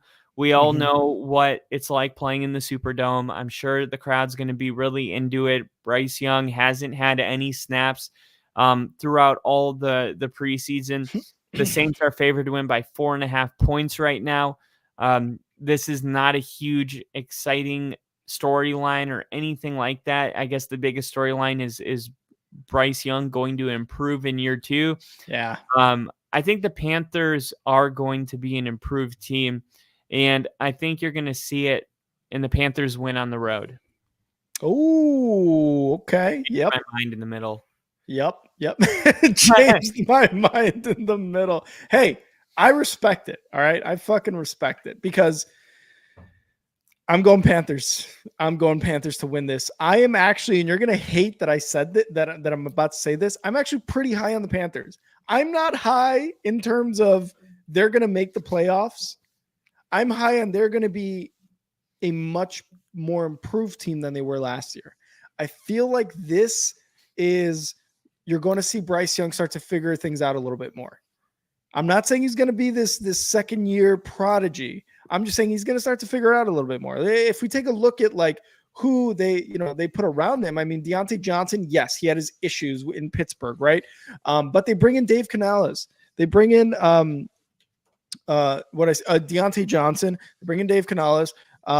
Their depth chart, Chuba Hubbard is still there. So the running game is still going to be somewhat the same, even with Miles Sanders a little bit questionable. Adam Thielen is a reliable veteran. Is he going to have the type of season that he had with the Vikings in years past? Absolutely not. But it gives him a very reliable option there with Adam Thielen. I think Bryce Young really does improve a lot. They even brought in someone on the line, on the offensive line. Who was it? Was it? Oh God. Who, the Panthers? Yeah. They added, didn't they get the Giants? Brian Burns was on the Panthers and he went to the Giants. So the defense, yeah, they brought in him. They brought in your boy Josie Jewell, Jadeveon Clowney. Jadeveon Clowney's on the tail end of his career anyway, but JC Horn there at cornerback too. Watch out. The Panthers are going to be good. The Panthers are going to be good. The Panthers, I just think, are going to be improved. And I think they can, to me, beating the Saints for the Panthers, I feel like should be one of those, like, you got to get it done. But I love a lot of the players on the Saints offense. I'm not going to say the Saints offense. I'm going to say players on the Saints offense. Derek Carr, God knows what's going to happen with Derek Carr this year. Who knows when Spencer Rattler's taking over? I think you said like week 5, week 10, something like that. I said that there's a good chance he doesn't. Because I was like, I don't think that's a for sure thing. But I think if it does happen, it's around like week 12. Week 12. Okay. So I'm thinking the same thing, man. I'm thinking like week 10, like one of the double digit weeks is Spencer Rattler's time to come in and Derek Carr is going to be like, well, I'm pissed, but you also suck. Right. But well, if they dig their heels in with Dennis Allen, that kind of shows that they'll dig their heels in with Derek Carr too.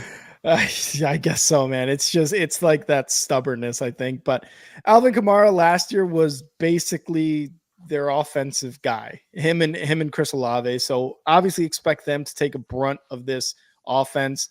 Rashid Shaheed had some plays there here and there, like during the season where you're like, oh shit, Rashid Shaheed looks like a guy. And then he'd disappear for like 2 weeks in a row. And then you're like, oh, what happened to Rashid Shaheed?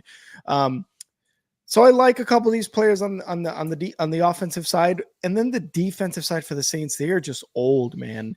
Cameron Jordan, Tyrann Mathieu, the Honey Badger, like these guys are getting old, and they're getting kind of old quick. I don't think their defense is going to be that good this year. I think they're going to be bottom quarter of the league defense, to be honest. So I'm taking the Panthers to win this one. I think the Superdome or whatever the fuck the Saints play at, I don't think it's going to be that much of an issue for the Panthers. I think Dave Canales bringing in a brand new offensive mind, and Bryce Young doesn't have to deal with the fact that his coach sucks, because look what he did last year with Tampa Bay. It's a younger guy.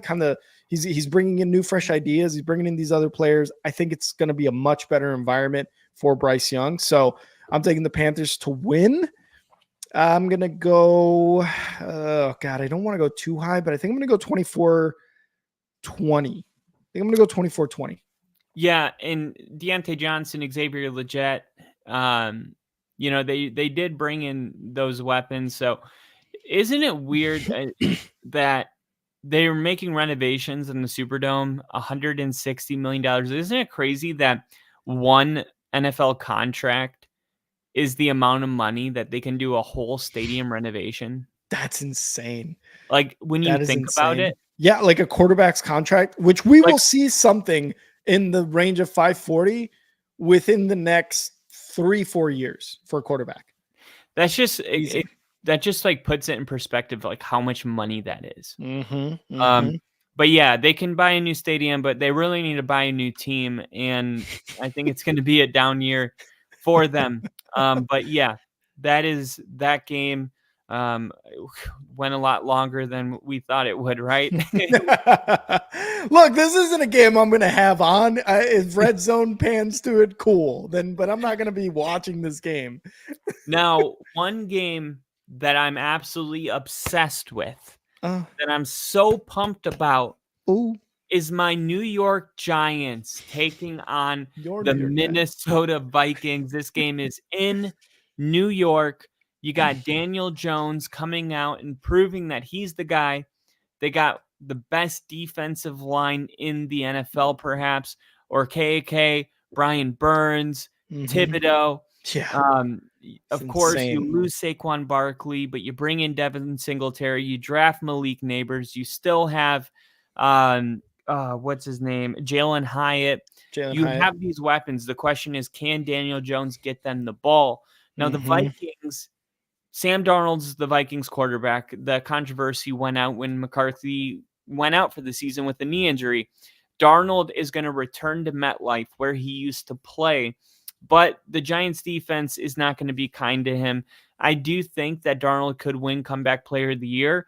I think that he's going to be an improved version of himself, something that we haven't seen in the last, 3-4 years of seeing Sam Darnold. But ultimately, I'm going to go with the Giants here winning at home with the crowd kind of into it. I think there's going to be a lot of pressure on him.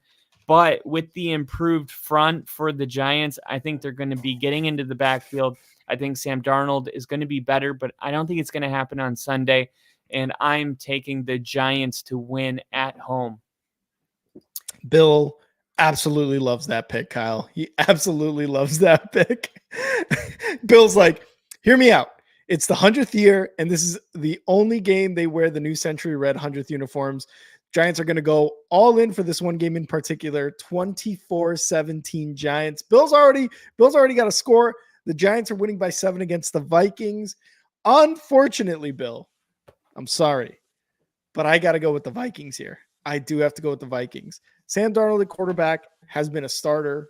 Former first-round pick. Boo this man. Throw tomatoes at him. Bill's about to take back all his super chats, his memberships. He's like, fuck Rick. But yeah, I got to go with the Vikings, man. That's why they're going to be. Our background's purple. That's why. How dare you? Don't you fucking dare. It's a shade of the blues of the Broncos and the Bears. How dare you? I got to go Vikings here. I love Sam Darnold over Daniel Jones. I love their running back, Aaron Jones, over Devin Singletary. Wide receiver wise, Justin Jefferson over Darius Slayton, Wan'Dale Robinson, even Malik Neighbors. I'm taking Justin Jefferson all day. You kind of look at the matchups here. Tight end wise, Yeah, I think I might go Vikings as well. But the defense, Giants have the defense. They have the defensive front. There's no denying what the Giants have with Brian Burns, Sexy Dexy, Bobby Okereke, Kayvon Thibodeau. Like this defense for the Giants is so damn good, and it's what's going to keep the Giants in games all season long. Unfortunately, it's going to be Daniel Jones that costs them the game at the end of the day. It's going to be a shitty interception. It's going to be a weird pick six. Devin Singletary, for as well as he did last season on the Texans, and we were almost like, I mean, we even talked about it. We're like, wow, Devin Singletary doing really well compared to his time in Buffalo. I just think it's going to be a weird time for him to be in a Giants team that is a different culture now. I feel like the cultures are different than from the Texans to the Giants. I don't think that's a hot take, a wild take at that. But just saying you suck. But he doesn't remember who pays for this podcast. That's a good fucking point. I got okay is going to be a lot better than okay. Dude, he's going to be okay. Great. There we go. Hey, Kyle's got it. You look at the offensive side of the ball. You said points are up. Who's got the better offense? Almost position for position, and it's the Vikings on the offense. But they're going to cause the Giants defense is going to cause them some trouble. I am still taking Vikings, and I'm going to go 27-21. I still think the Giants put up. You know what? I'm going to call a defensive touchdown for the Giants. I'm going to call a defensive touchdown for the Giants here. Wow. In this game. Yeah. Well, that's still not good enough. That's still not good enough to win the game. Bill, I'm sorry. But look, even Bill knows. I mean, he's calling a Giants win here 24-17 because of the 100th year anniversary, the uniforms, and I love it. I love it. I'm going to watch this game for you, Bill. I'm going to make sure it's on my TV. I just think, again, position for position, especially on the offensive side, I got to go Vikings, man. I do have to go Vikings in this game. If you prove me wrong, Bill, and if it's the exact score, props. I'll be proven wrong, and I can't pick against the Giants in week 2. I can't, no matter what.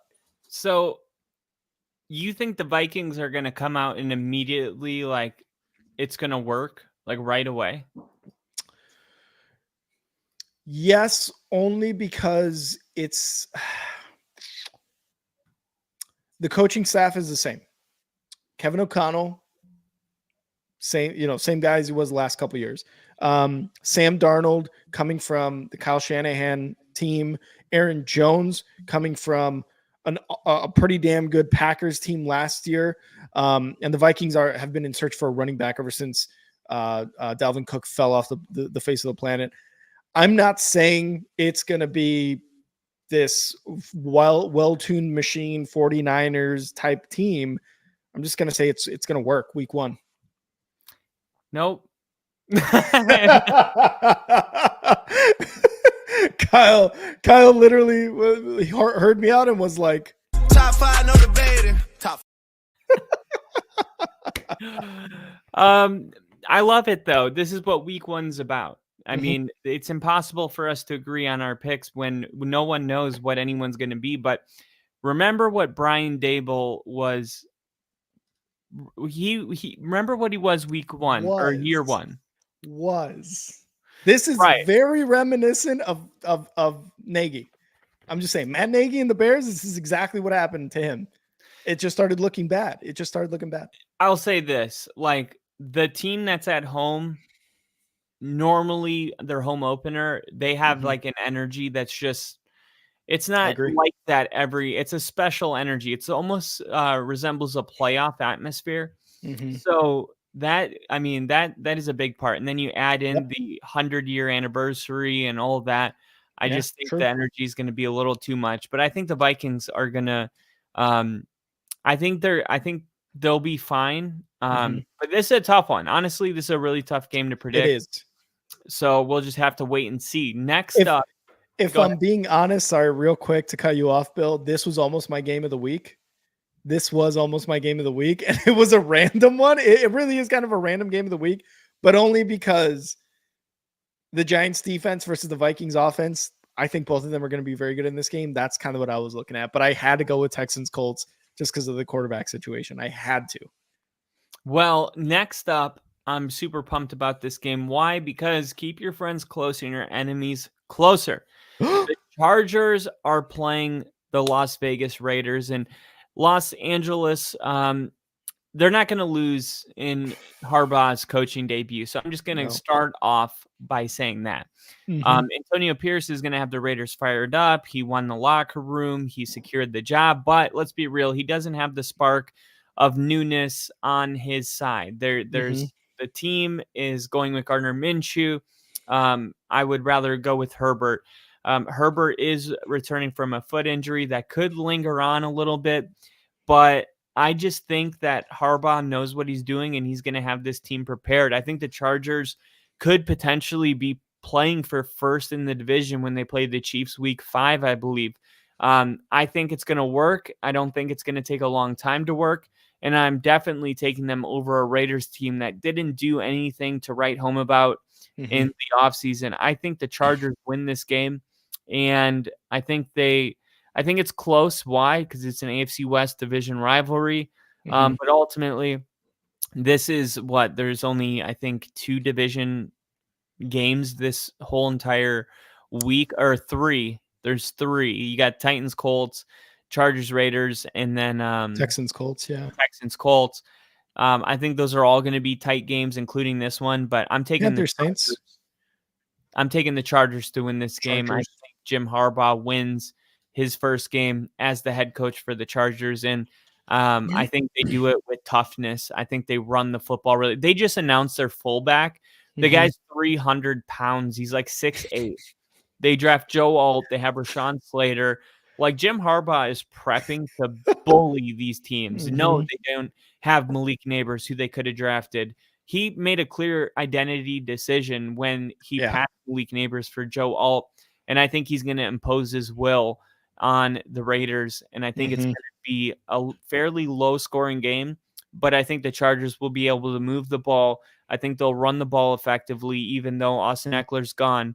And I think Jim Harbaugh is going to be celebrating his first win in his first game. Yeah, I love it. You talk about that offensive line with Joe Alt, Rashawn Slater, left tackle, Bradley Bozeman at center. One of our friends in our fantasy chat, who is a Chargers fan, loves the Chargers. He said that the Chargers aren't gonna pass the ball a lot this year.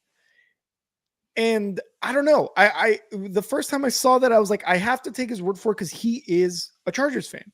Like, he is a diehard Chargers fan. Like, I am a diehard Bears, and Kyle's a diehard Broncos fan. I have to doubt it a little bit, because 1, you have Justin Herbert at quarterback, right? 2, you have Josh Palmer, who was pretty damn good last season, Ladd McConkey, who they drafted. And then it does fall off a little bit with Quentin Johnson, who has not lived up to his first round status. But then I also have to look at their offensive coordinator, Greg Roman, who, when he was with the Ravens, this is why I believe our buddy, the Chargers fan, said it. They led the league in the rushing game. And you bring in the basically the running back room from the Ravens, Gus Edwards and J.K. Dobbins. They're probably going to run the ball a lot. But I do find it a little hard to believe. I feel like when they do pass it, it's going to be Justin Herbert to Joshua Palmer or Ladd McConkey. Quentin Johnson is going to get some looks here and there. But I think the majority of these passes, when they do pass, is going to go to McConkey and to Palmer. So I was a little skeptical about what he said, but I could see why with Greg Roman as their offensive coordinator. On the Raiders side, they bring in Christian Wilkins next to Max Crosby, because you want Max Crosby to be your premier guy on defense. You bring in Christian Wilkins, who can be an absolute menace in the middle after coming off some pretty damn good years. I mean, nothing that jumps off the page from the Dolphins, but he had some pretty good years in on the Dolphins. So you want somebody to cause some chaos so Max Crosby can get to the running back or the quarterback. Sorry. But then you look at their offense that is going to be led by Gardner Minshew, and then eventually I think it's going to move to Aiden O'Connell. Gardner Minshew is a guy who likes to throw it, likes to take chances, throw it deep to a guy like Devontae Adams and Jacoby Myers, who was a pretty damn good wide receiver last season for the Raiders, even though they had Aiden O'Connell as their quarterback. So I don't know if I trust either of these guys at quarterback to be able to win games. I think the Raiders are going to rely a lot on their defense again. But I like that he picked Gardner Minshew over Aiden O'Connell because of the risks that Gardner Minshew can take much better than Aiden O'Connell. I bring this up every time we talk about the Raiders, but we got to remember Aiden O'Connell went almost a full game without completing a pass. He went 3 quarters without completing a pass towards the end of the season. So you got to give it to Gardner Minshew in this case, especially with what he did with the Colts last season. Again, with all that being said, I have to agree with Kyle. There is zero way that Harbaugh and the Chargers and Justin Herbert and this offense loses this game at home week 1. I'm taking the Chargers all day, and I think I'm going to go 23-14. 23-14. I love it. And another game that we agree on. Casey says it's so peaceful when you guys don't have a dog in the fight. Well, Casey, fuck you, Kyle. Fuck you, Kyle. I was gonna say, well, Casey, hold your beer. Mm-hmm. Because next up we have the Denver Broncos going to Seattle for week 1 twice in the last 3 years. And the Seahawks are heavy favorites to win this game. And this is one of many reasons why the NFL media has been wrong about the Denver Broncos. They've been wrong about them all offseason. They were wrong about the 5.5 win total. They were wrong about Bo Nix being the last quarterback selected. And they're wrong about the 6-point spread. Will the Denver Broncos Bo leave after this game? Yes, Bo Nix is going to win this game. The Denver Broncos are going to run the football. Jaleel McLaughlin is going to be in the game. This is going to be very Mike McDaniel-ish, where it's all about timing, getting the ball out of Bo Nix's hands quick. The Broncos defense actually ended the season top 5 after making those adjustments, getting rid of Randy Gregory. Vance Joseph was going into his first season. Like, this defense, they continue to hang that 70-point game over our heads, just like bring it up. But that's not what this team is. This team is an improved defense. This is an improved offense. Sean Payton won 8 games with this team last year. 8 games after a disaster of a tenure with Russell Wilson. And Russell Wilson is now out, and he has appointed the first-round draft pick to take over. And by the way, he was named captain today, which is voted for by his peers. And he's going to go out there and prove why he's the leader. The moment's not too big. The noise is going to be a factor, but Sean said it's going to be very similar to when Oregon goes to Washington, which is just 20 minutes away from where the Seahawks play. And by the way, the Washington Huskies stadium capacity actually holds more people than the Seahawks does. So I think the stadium noise is going to be loud. I don't think it's going to be a factor. I really don't. Denver has been preparing all week with noise to prepare him, but Bo Nix is not a typical rookie going out into a hostile environment. This is a guy that played 6 years of college football. This is somebody that played in multiple systems. It's somebody that came in the preseason and looked so good that he didn't have to play in his final game at all. And he looked a lot better than anybody could have imagined. And even so, it seems like people are still expecting him to, I don't know, fail or just be kind of mediocre. But let me tell you this, if Bo Nix is better than mediocre, dare I say Bo Nix is good or very good in this first game, does Denver lose this game? No, they don't lose this game if Bo Nix is very good, and that's what I'm predicting. I'm predicting Bo Nix to go out there and take care of the football. People say, oh, rookie's going to throw interceptions. I think, what was it? They thought he was going to throw like 10 picks this year. Yeah. More. It's like he threw 2 picks all of last season. One thing Bo Nix does is take care of the football. He doesn't make bad decisions. Sean Payton is going to make running the football a focal point. Javonte Williams, year 2 from his injury. I expect him and Jaleel McLaughlin to come into the game. When you think Javonte's going to run it up, I think they sweep it. When McLaughlin comes in, you think they're going to sweep it. I think he goes up the middle. I think this team is going to keep them guessing. I think they're going to go on long drives.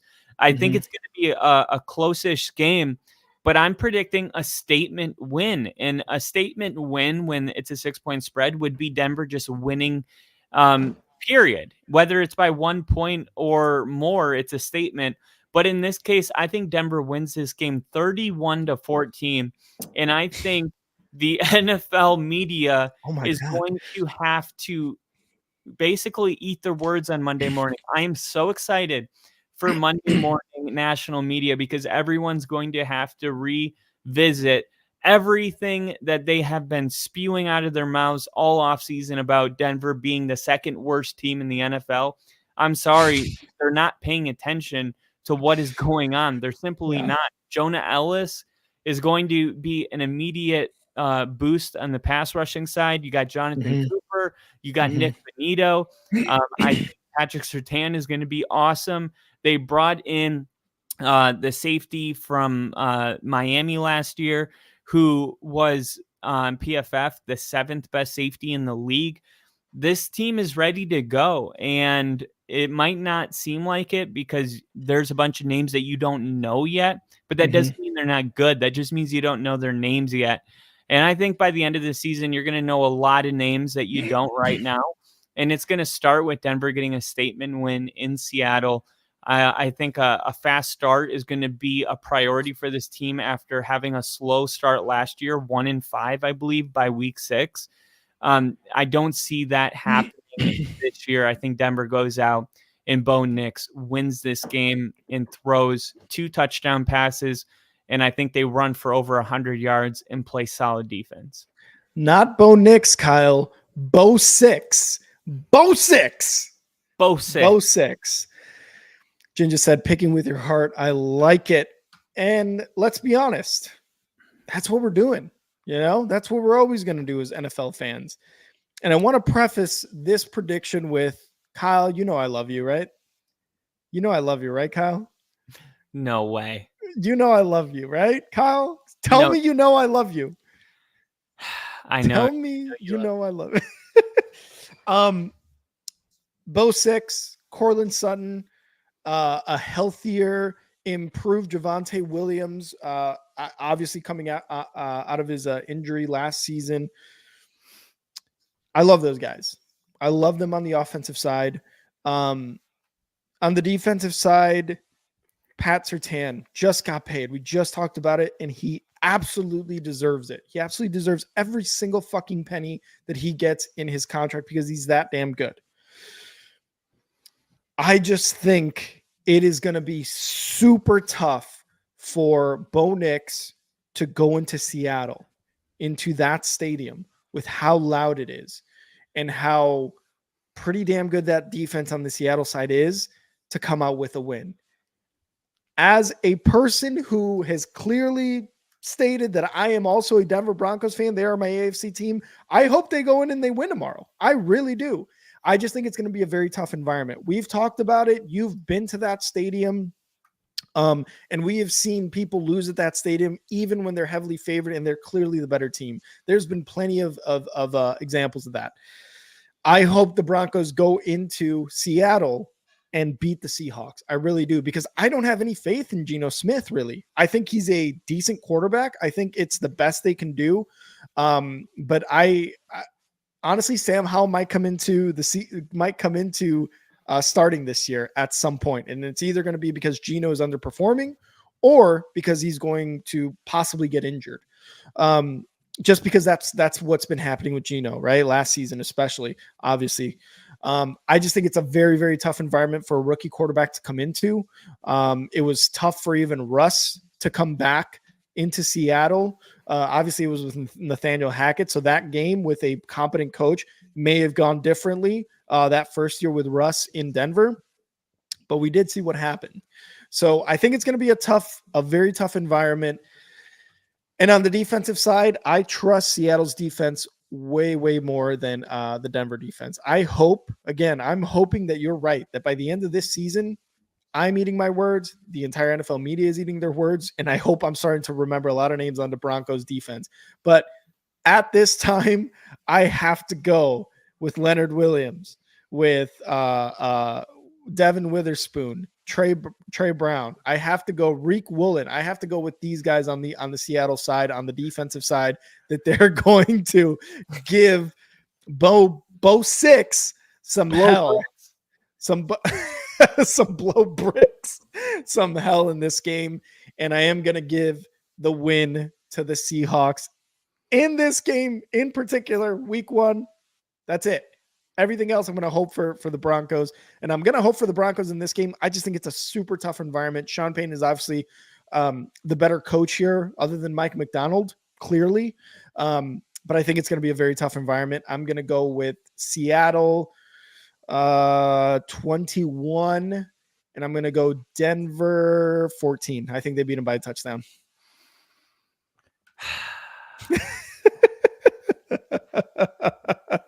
I'm sorry, Kyle. I'm going to root for a win.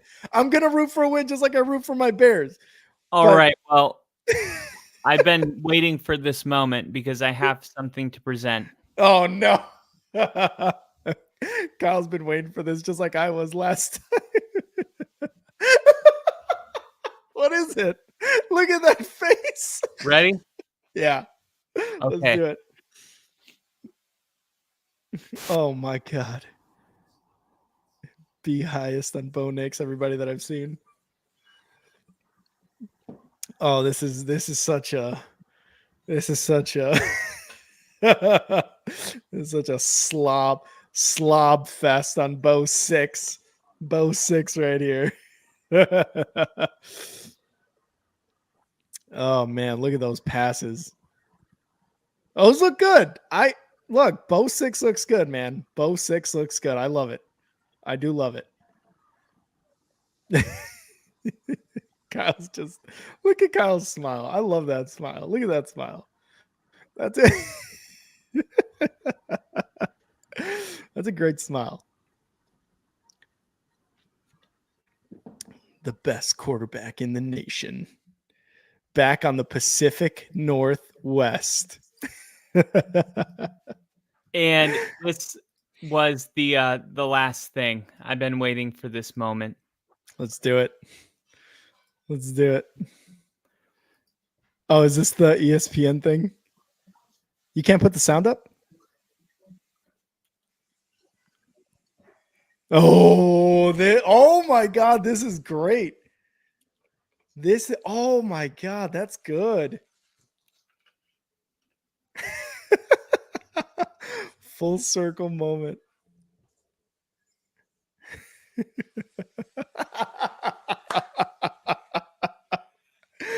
Oh man, that's good. That's good. This is yes, Sports Center. That is going to be a game that I'm super excited about, man. Mm-hmm. But yeah, it's not like the Bears and Titans. It's actually a really, I'm not saying that's not a tough game, but the Bears get to open at home. You know, this is going to be a tough, hostile environment, but wouldn't it be a huge statement if they win? Absolutely, dude. Absolutely, it would be. If they can pull out a win in Seattle 2 years after the whole Nathaniel Hackett, let's kick it from 79 yards away thing in Seattle, I mean, that's a great, great way to start the season off. And I would love nothing more than the Broncos to start off 1-0.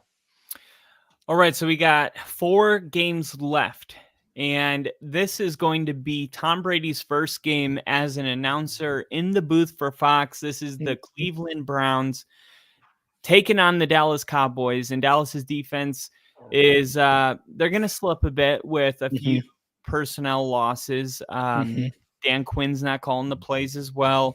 They didn't do much. They added Delvin Cook. They added Ezekiel Elliott, but they lost some pieces at wide receiver. They did pay CeeDee Lamb, so they don't have to worry about that. But the Browns have the best defense in the league. Deshaun Watson is going to come out and hopefully start where he left off, where he was starting to get into a rhythm. Yeah. They got Amari Cooper, who consistently puts up 1,000-yard seasons. Mm-hmm. No Nick Chubb. They're going to have to go with Jerome Ford. Jerry Jeudy is added to the mix. Njoku looked really good with Joe Flacco. How's he going to look with Deshaun Watson? I think this is going to be a really close game, but I'm taking the Browns at home to beat the Dallas Cowboys. I think this one for me just came down to home field advantage in a week 1 game. The Browns have the best defense in the league, and I think they win this game by a point. Yeah, I don't hate that pick. I don't hate the Browns at home because this to me is also a very, very close game. The Browns with Deshaun Watson, it is constantly right. Honestly, at this point with the Browns, it's constantly one of those like, are we going to get the Deshaun Watson that we paid for the Browns, right? Like, are we finally going to get the Deshaun Watson that was taking the Texans to the playoffs in the late 2010s or whatever, early 2020s? Are we going to get that guy, or are we going to get the guy who we saw last year, who came in, had a couple good series, had a couple good games, and then would suck the next couple games or whatever the next series? Because this team with Amari Cooper can be very good, and Jerome Ford, we saw what he was able to do in those select games when Nick Chubb was out, and he's going to be out, like Kyle said, early this season. So we got to see what they can do, what that offense can finally do. What is the potential of that offense? On the defensive side, Myles Garrett, Shelby Harris, Zadarius Smith is still somewhat of a force there at a defensive end. Devin Bush, Denzel Ward, like these guys have names and they have players on the defensive side, and that's why they were one of the best defenses last year in the NFL. And they're at home, and I want to give them the edge. But the Cowboys on the other side, as much as we talk shit about them, Dak Prescott looked like an MVP last year. He led the league in touchdowns, and yes, it was only by one against Jordan Love. Ezekiel Elliott, Rico Dowdle, Dalvin Cook, Deuce Vaughn, the running back room in Dallas looks kind of dog shit, to be honest. But their wide receivers, obviously with CeeDee Lamb, who I think is going to start the season out, I believe. At least he's got an out designator right now. Brandon Cooks, Jalen Brooks, Jalen Tolbert. But they got Jake Ferguson there if CeeDee Lamb is out.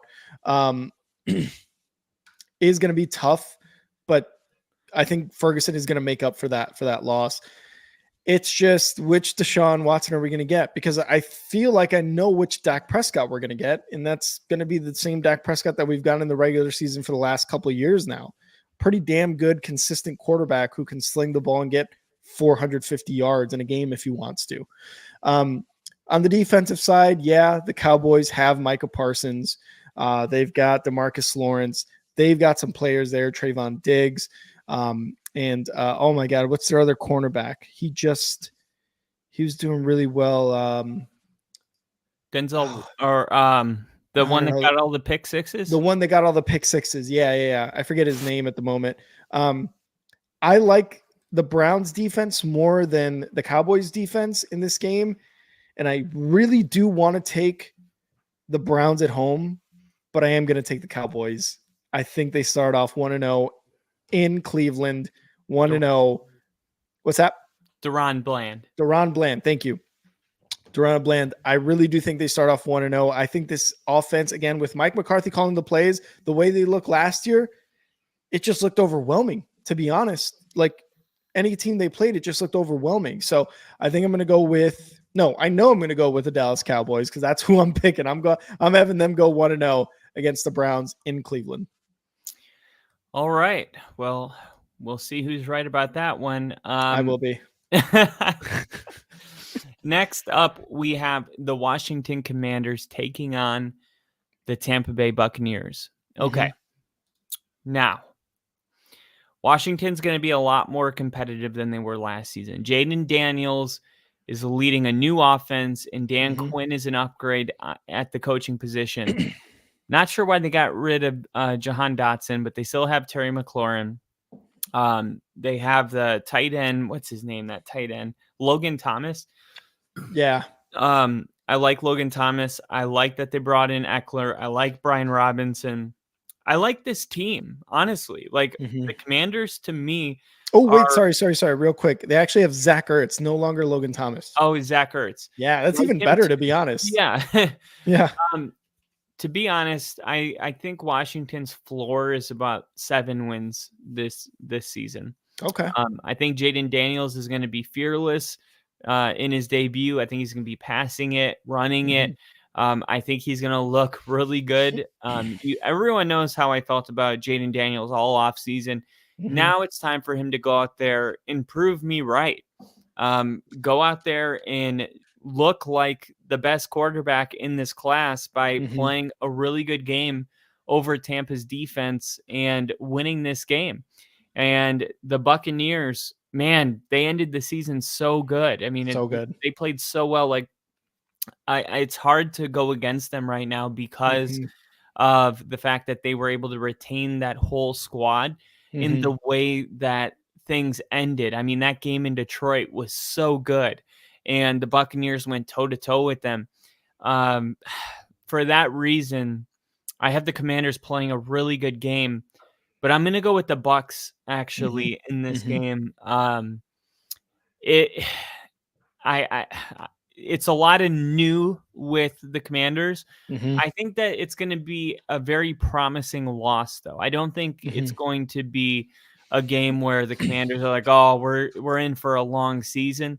I think this is just about the Buccaneers having that continuity. And I think Baker Mayfield outplays Jaden Daniels, but I think both quarterbacks play very well in this game.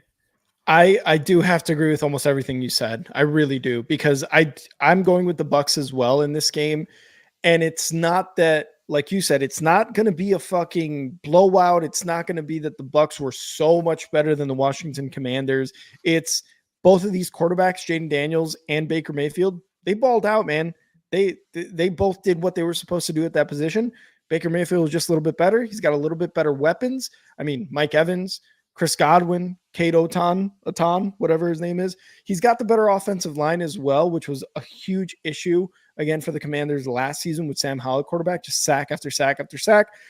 Jaden Daniels gives them that the movement, the ability to make plays on his feet. And while, again, we have said that, now with Caleb Williams, I talked about it with Justin Fields, but you want a guy who isn't necessarily thinking run on the instant, but is keeping his eyes down the field and can throw the ball. But Jaden Daniels adds that like extra insurance with his legs, and I think that's going to be very helpful for the Commanders in his first year. And don't get me wrong, the weapons on the Commanders side is great too. Terry McLaurin, Noah Brown, Zach Ertz, even Brian Robinson Jr. can have a pretty damn good year. But like you said, I just think that Baker Mayfield has the better game. And again, it's not a crazy sweep or anything like that. And that's why I'm going Bucs at home. But the Commanders, Dan Quinn, their first game of this season, of this partnership, of this marriage for the Commanders, it looks pretty damn good. Is this a high scoring game? Oh, man, good question. Yeah, I'm going to go 27-24. Okay. I was thinking Bucs. like 31-28. Oh, yeah, I could see that. I could see that too. Yeah, 100%. So we're definitely on the same page. Okay. Now I have 2 games of the week, and they're the final 2 games. All right. I couldn't pick, so I'll throw them both in. The first one we're going to talk about is the Lions playing the Rams. Sunday Night Football, baby. Yeah. The Rams, I mean, this was the Rams' final playoff game where Puka Nacua, I think he had 184 receiving yards, broke the rookie record. Absolutely insane. And the pairing with Cooper Kupp, Matthew Stafford trying to get one more ring. You're hearing Sean McVay feels young going into this year. He's got a whole kid. What'd you say? He's got a whole kid. He's got a whole kid. But you can have years where you're like, you're just going through the motions. Well, like Sean McVay is very much excited about this season, and why shouldn't he be? They find Kyron Williams. They got Puka Nacua. I mean, they got these steals. They were able to draft freaking 2 players on defense in 2 Florida State, Jared Verse and Braden Fisk. Braden Fisk, yeah. 2 players that I think are going to make an immediate impact. I think the Rams are going to be really good this year. And then for the Lions, we talked about it on our last episode. The expectations are Super Bowl, and they're not afraid to say it. They're not shying away from that. Now Stafford, he's been hurting, but he's going to be ready to rev up the offense with all of these players being healthy around him. The Lions are going to be rolling out a familiar offense with recently paid Jared Goff, getting his wide receivers involved, including one of the best in the league in Amon-Ra St. Brown. And then Hutchinson is a defensive player of the year candidate. Like, this is going to be everything you want out of a football game. This is probably a playoff game happening week 1. Oh, yeah. A really, really tough game to try to predict. Now, in this case, I'm going to take the home team. Yep. I'm going to go with the home team just because, to me, it's such a toss-up. Yeah. It's such a toss-up. Yeah. And this is going to be the same atmosphere. It's hard to beat a team twice. It is hard to beat a team twice. But I think the Lions are going to come out and play a very good game. We saw last year that they're able to start really fast, including winning against Kansas City last year. I think this is a high-scoring game, but I got the Lions 41-38. Oh, this is a high-scoring game for Kyle. Wow, 41-38. These quarterbacks are going to sling it then, huh? Yeah. These quarterbacks are going to sling it. And I love both offenses. Yards passing for both of them. 300 plus? Yep.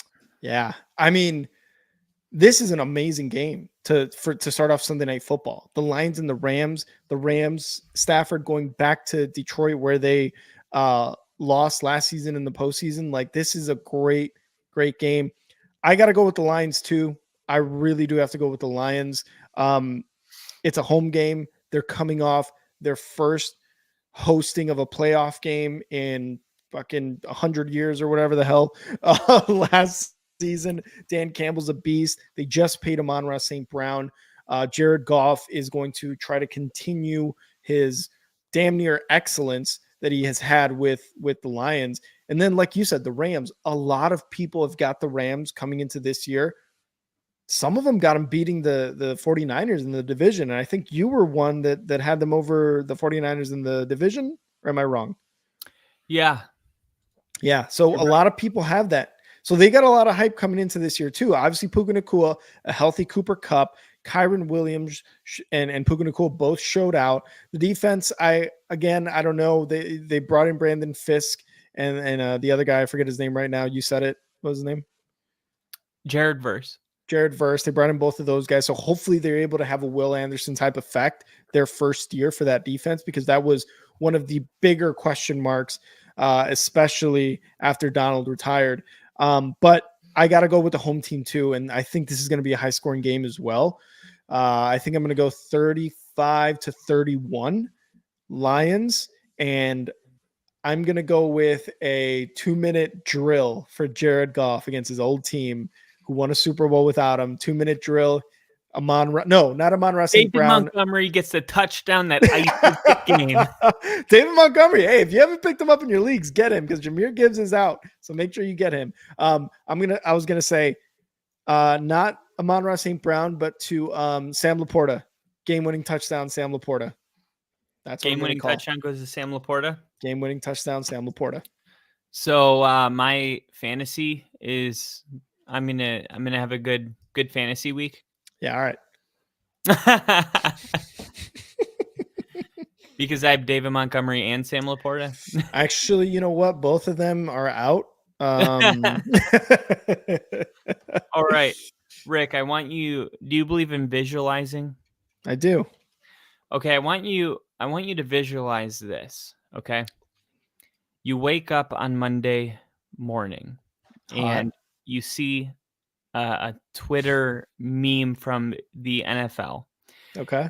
And not a meme, just a post from the NFL. And this is what it says.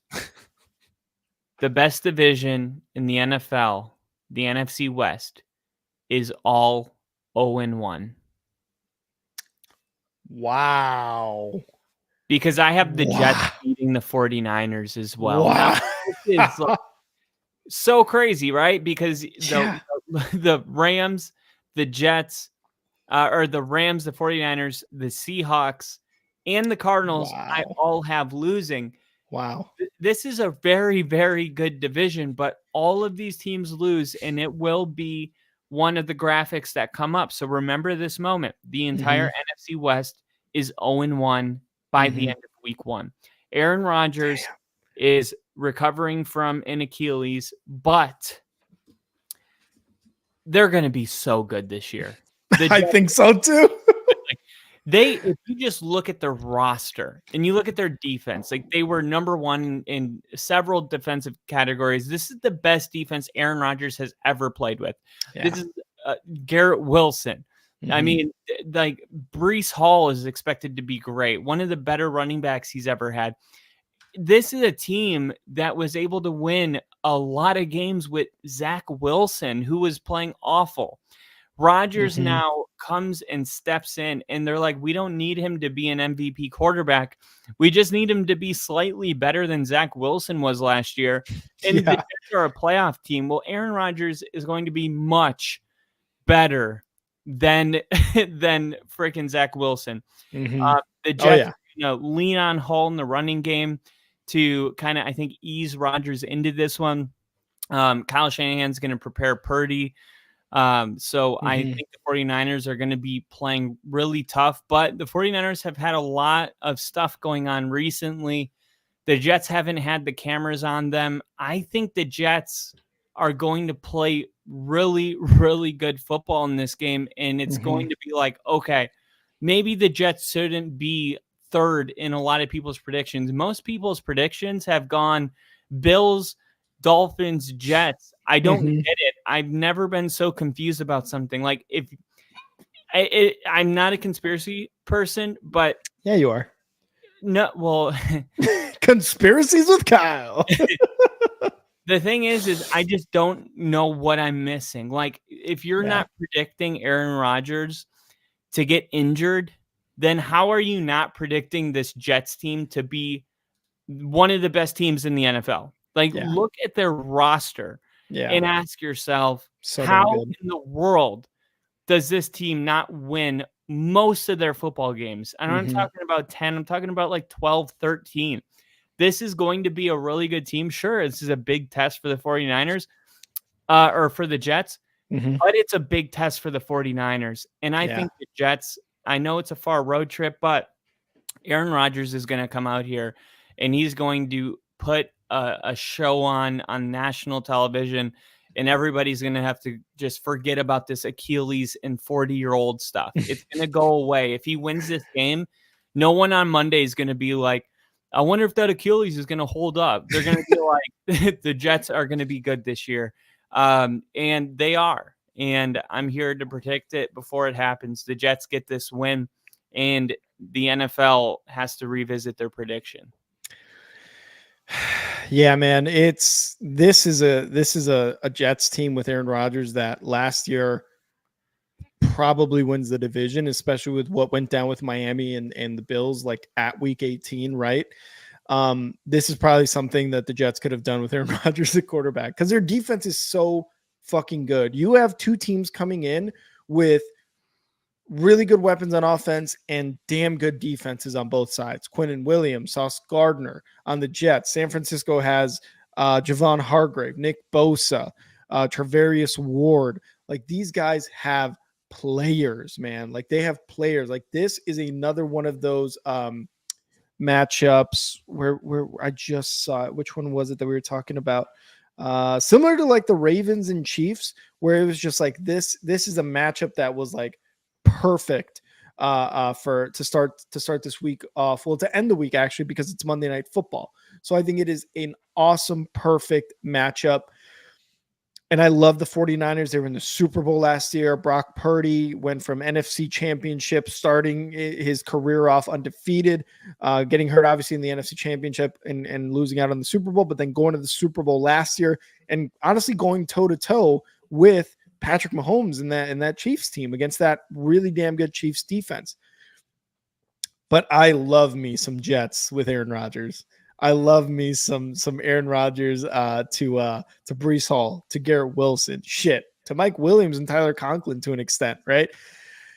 I think as much hype and as much as I love the 49ers, I got to go with the Jets as well. I think the Jets are winning this game on Monday Night Football. I think it's one of those like Rodgers comes back and goes, I'm not getting hurt again, motherfuckers. He's and like even the most spiteful quarterback too. Yeah, exactly. And even crazier than the entire NFC West goes undefeated.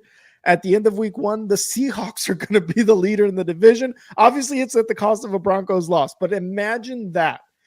After all of this offseason, the hype about the Rams and the 49ers, the Seahawks are the one with the win at the end of week 1. That's even crazier than all of them losing games in the entire NFC West division being defeated. I think that's crazier. And if it does happen, that'll be insane. But again, I'm going Jets. Both of these teams are like a rock and a hard place. It's going to be a fucking battle. And I think it's going to go not too high scoring, but I think it's going to go 30-27 Jets. Yeah, I could see it not being too high scoring. I think there was some crazy stat where it was like the year Aaron Rodgers wasn't even voted for MVP. The next year he was the MVP. And oh, really? Like he knows what everyone's saying. Like, no I mean, Bowl, how many times has he heard that he's 40 and he's coming off a torn Achilles? Like, he's gonna go out there, and I think he's gonna play loose. I think he's gonna play free. I don't think he's gonna get in his head. And Ginger's comment is how I feel. I don't think that there will be another game this year that has as much talent on the same field as this game. Yeah. And don't be surprised if this is the game that we're watching in New Orleans at the end of the season. Oh, wow. Kyle already making his fucking prediction. I'm not predicting. I said, don't be surprised. I am surprised. This right here is, I don't even know if we're worthy of this game. I mean, the Lions, Rams, 49ers, Jets. I mean, the NFL really did a great job. I'll just say that. Yeah, no, they really did. I love it. Again, like Jen just said, and like we were saying, like just the absolute talent on both sides of this field on the both sides of this team is going to be awesome. And it makes such a great Monday Night Football matchup too. It's like the NFL got it right for Thursday, for Sunday night, and for Monday Night Football. Like all these games are absolutely insane, to say the least. So nothing but good vibes, dude, for week 1 of the NFL. It's all about this, though. It's all about what? It's all about the championships, baby. It's all about the championships, and it starts week 1. Caleb Williams, Bo Nix, Aaron Rodgers. I mean, dude, we are going to get to watch football. You're telling me, man, and it's in less than 24 hours. And with that being said, we're gonna give you guys the first of the season. Top 5, no debating. Top 5. Top 5, Kyle.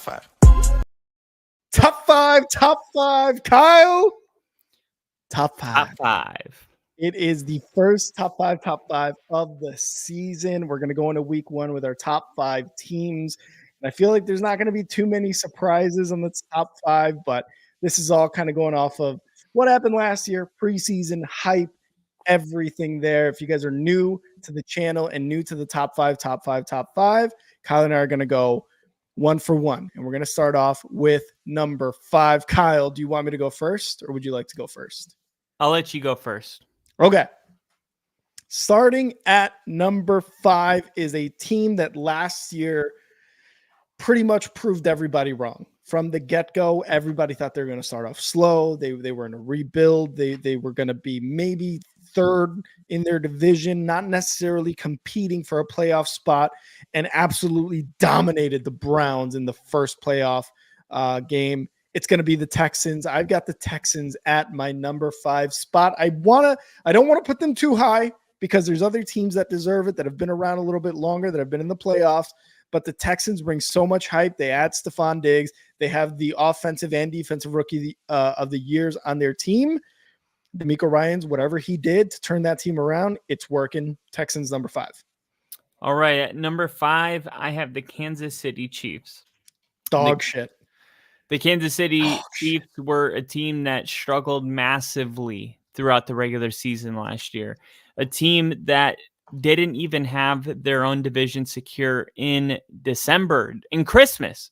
I mean, it was a total nightmare. Now they win their playoff games in their Super Bowl, and now we all forget about that. No, this is a regular season ranking. And right now, the Chiefs at 5 makes sense to me because I think that there are more talented teams. And I think the Chiefs need to prove that they're not going to have the same kind of season that they had last year, because last year there were a stretch of the season where the Chiefs weren't in our top 5 because of the way they were playing football. That's why the Chiefs are at number 5. They still have Mahomes, so they're not going to be bounced out of the top 5 for now. The Chiefs at 5. Okay, for now, the Chiefs at 5. Okay, totally disagree, but it's whatever. It's whatever. At number 4, I'm going to go with the team that's going to start the season off tomorrow, lost in the AFC Championship game.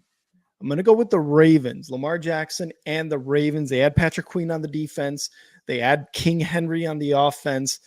Zay Flowers, I feel like, is about to have a breakout season. And again, I say this because I drafted him on my fantasy team, so I am loving everything about it. Lamar Jackson somehow slimmed down. I don't know why. The fucker's already fast. You don't need to slim down, dude. You need to bulk up. Take those hits when you're running the ball. I got the Ravens at number 4. Okay, so you got the Ravens at 4, Texans, and that was a playoff game last year, Ravens-Texans. Yeah, it was. At number 4, I got the Green Bay Packers. The Green Bay Packers, disgusting. A team that was up on the 49ers in the game, a team that choked away their ticket to the NFC Championship game. I think their young group of receivers going into year 2 is going to improve. I think they're going to be more instinctual. They're not going to be thinking as much. I think Jaden Reed emerges as the wide receiver 1, but Christian Watson, Romeo Doubs, I think Datavion Wicks. I think these are all really good players. I love the addition of Josh Jacobs, and I think the defense is going to play good under new defensive coordinator. I think the Packers are a team with a Super Bowl ceiling this year. I got Green Bay at number 5. Trash. At number 3, I'm going to take another NFC North team here. The guys who made it to the NFC Championship, who have made it through grit, who have made it by clawing and kicking and biting kneecaps on their way there. I'm going to go with the Dan Campbell Lions. They were at the NFC Championship. They were a couple bad decisions away from making their Super Bowl in their first year since 1900, hosting a playoff game. They almost made it to the Super Bowl. Amon-Ra St. Brown, Jahmyr Gibbs, Sam Laporta, Jared Goff. I'm going to Lions, number 3. At number 3, I got the San Francisco 49ers. Now, wow, the 49ers, they're going to be a great team year in and year out, but like I've been saying, the vibes haven't been right. The hamstring, the Super Bowl hangover, Brock Purdy didn't look great in the preseason. Not too worried about that. They paid Ayuk, but I think there's a couple teams that are a little bit better than them on paper at least. But the 49ers are one of the best teams in the NFL. I got the 49ers at number 3 with, of course, plenty of room to move up if things go their way Monday. So at number 2, I've actually got the 49ers. Super Bowl losers. Look, Kyle Shanahan, Brock Purdy, Brandon Ayuk, Deebo Samuel, Christian McCaffrey, their defense. You can't swing a dead cat around in this locker room without hitting a talented motherfucker. All right. And they got Why would that be? it's a saying, Kyle. Don't come at me. So this team is just talented top to bottom, and they've got a head coach who, yes, has not been able to win the big one and has been to the Super Bowl twice. Has just not been able to make it. Has not been able to hoist the trophy, the Lombardi, yet.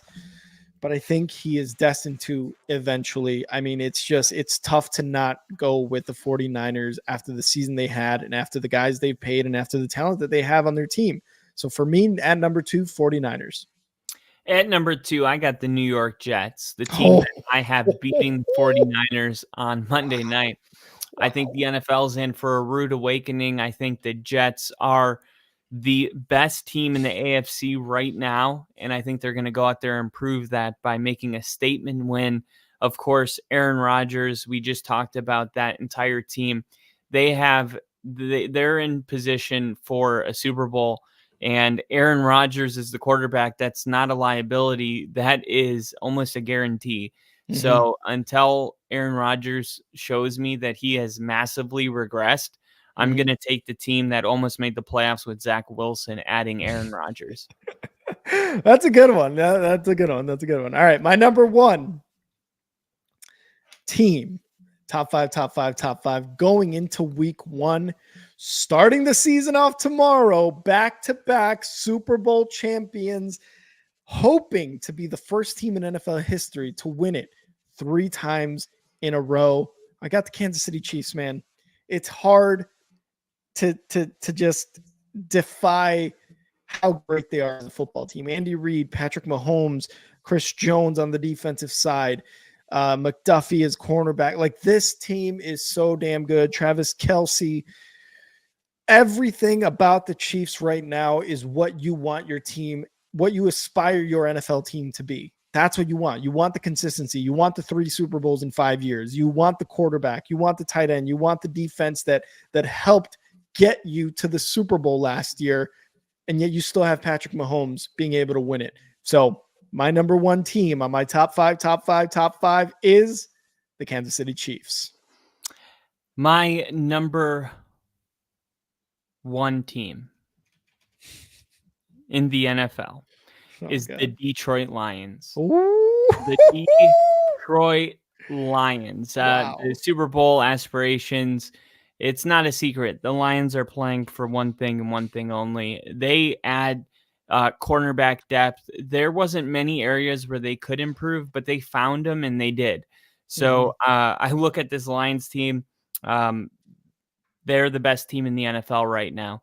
Yeah. And until they lose some football games, that's not going to change. And I don't anticipate that changing for a long time. So I got the Detroit Lions at number 1. I think if they would have made it into the Super Bowl, I think they would have beaten the Chiefs twice in one season.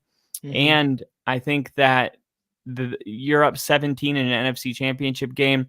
The fumble of the punt return and just the collapse in the third quarter.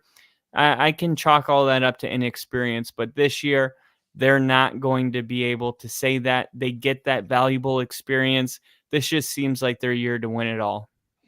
Love it. Love it. And our top 5 is scrolling at the bottom of your screen right now, everybody. And that was this year's first episode or first version, week 1 version of Top 5, no debating. Top 5. Top 5.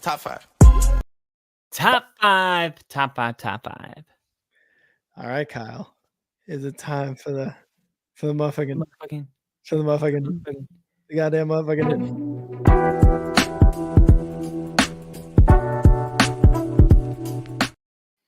Ladies and gentlemen, welcome to the Chives with Kyle.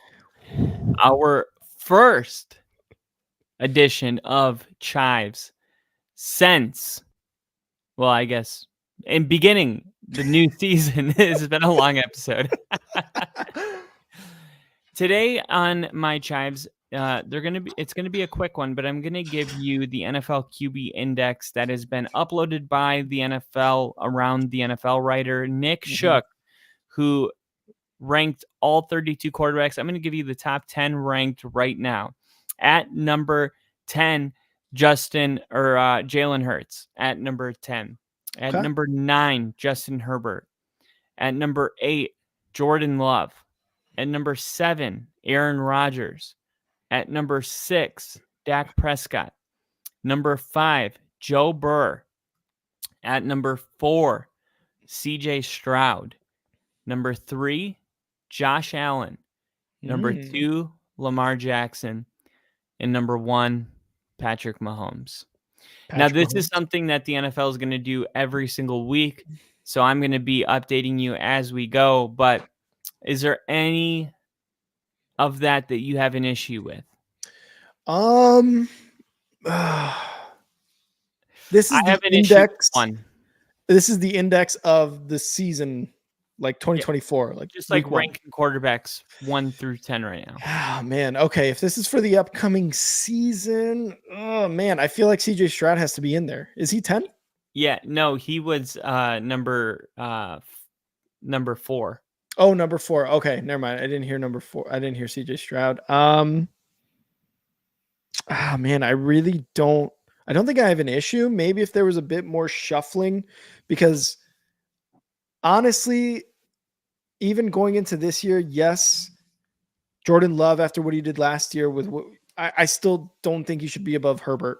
Herbert has just proven that he's not a better quarterback, but he has done more in the years that he's been a quarterback. So I understand the hype, and I think CJ Stroud should be a little bit lower too. It's just, yeah, man, it's like Aaron Rodgers got hurt. I get it. Joe Burrow too got hurt. I get it. I just think in their body of work, they're a little bit better. But honestly, pretty damn good list. Maybe some shuffling needs to happen, but overall, damn good list of the top quarterbacks in the league. Yeah, the only shuffling I would do is I would put Brock Purdy in where Jalen Hurts is at 10, and I would take Justin Herbert out at 9, put him at 11, and I would put Jared Goff in at 9. Ooh, okay. Yeah. Okay. I'd agree with that. I think Jared Goff's playing really good football right now. This is what a prime looks like. You know, I'm sorry, continue. No, that was it. I was just saying he's in his prime right now. Gotcha. What about Tua? Was Tua on there? No, he's outside the top 10. I have him around 13. Ooh, I think I put him in there. I put him in there, especially after what he did last year, leading the NFL in yards, put up a damn good offense the first half of the season. Yes, they collapsed, but who are you putting him over? CJ, Josh Allen, Lamar, Joe Burrow, Aaron Rodgers? It's tough, but honestly, I'm probably taking out one of Aaron Rodgers, Joe Burrow, and I'm gonna show my hate. I don't care. Jordan Love, one of those guys. Jordan Love put up a great season. Not gonna lie, but he's had 1 year of a starter. Tua Tagovailoa, damn good year last year. Yeah, I think it's just the way Jordan Love looks when he's playing. Like Tua looks great, but a lot of it's like timing. And this is the same thing that's going to happen to Bo Nix. The numbers will be there, but they're gonna say it's just he's getting the ball out of his hands quick. It's all it's the play caller. Same thing with Brock Purdy. But Jordan Love is like pushing the ball way downfield. Like he just looks like you're getting that quarterback play that's like, whoa. When you're watching Tua play, it's like you're mostly saying whoa about Tyreek and Jalen Waddle. Whereas I feel like when Jordan Love's playing, you don't know really who the receivers are. You're saying wow about him. Yeah, exactly. And Bill, I because he was injured. Yeah, I just got to. The only guy that was able to dethrone Mahomes that has a winning record over Mahomes. That's true. That is very, very true. But if he won the Super Bowl, then he would have. Then he definitely would be on this. He hasn't even gotten a playoff win. Who? Tua. Oh, yeah. No, I agree. I guess, yeah. If we're going body of work again, yeah, Tua, I would put 13, like you said, and put Burrow firmly in the top 10. I'd honestly probably put him top 6 right now, quarterbacks. Yeah, he's probably the second best in the league, honestly. He's up there. He's definitely up there. But that is our first episode of the Only Football Podcast for the 2024 season. Of course, tomorrow is the first game of the NFL season. You can catch that right here on the Only Football Podcast, and you can follow me on X at NFL with Kyle, and you can also follow my YouTube channel at Kyle Kitzman, which I just had the privilege of interviewing the host of Broncos Hub, somebody that is followed by Brandon Perna and DNVR Sports. So I was super stoked that he agreed to my podcast or interview, and you can check that out. It was, I guess, the biggest guy I've been able to get on the channel. So fuck yeah, dude. Yeah, definitely go check that out. And Rick, where can all of our followers find you? You guys can follow me on X at @NowRick or my YouTube page at Yo I'm Rick. I'm going to be starting to upload some stuff for the Bears. Obviously going to show you what the Bears mean to me on my YouTube page. And you can follow the Only Football Podcast on X, the very top in the middle at Only Football Pod. Please like the video. Please subscribe. Please become a member. Only $2.99 a month to become a member. $299. Hey, if you want to do that, go ahead. But to become a member of the Only Football Fam, it's only $2.99 a month. And like Kyle said, we will be here tomorrow night for game 1 of week 1 of the 2024 NFL season. It is going to be a fucking banger of a game, and it is going to be great to have all you guys joining us. Please tune in. It would mean a lot to us if you tuned in. Hop in the comments like a lot of our regulars like Bill, Casey, Ginger, Nick, Nash. All these guys are always in the chat, always having a laugh with us. So please make sure to join us tomorrow night, every Thursday night football, every Sunday slate, every Monday night football here on the Only Football Podcast. Kyle. Ooh, he blew out the candle. Wow. Kyle. Football's back. Oh, yes, it is. Football's back, and it's always a great time, brother. Always a great time. Sir.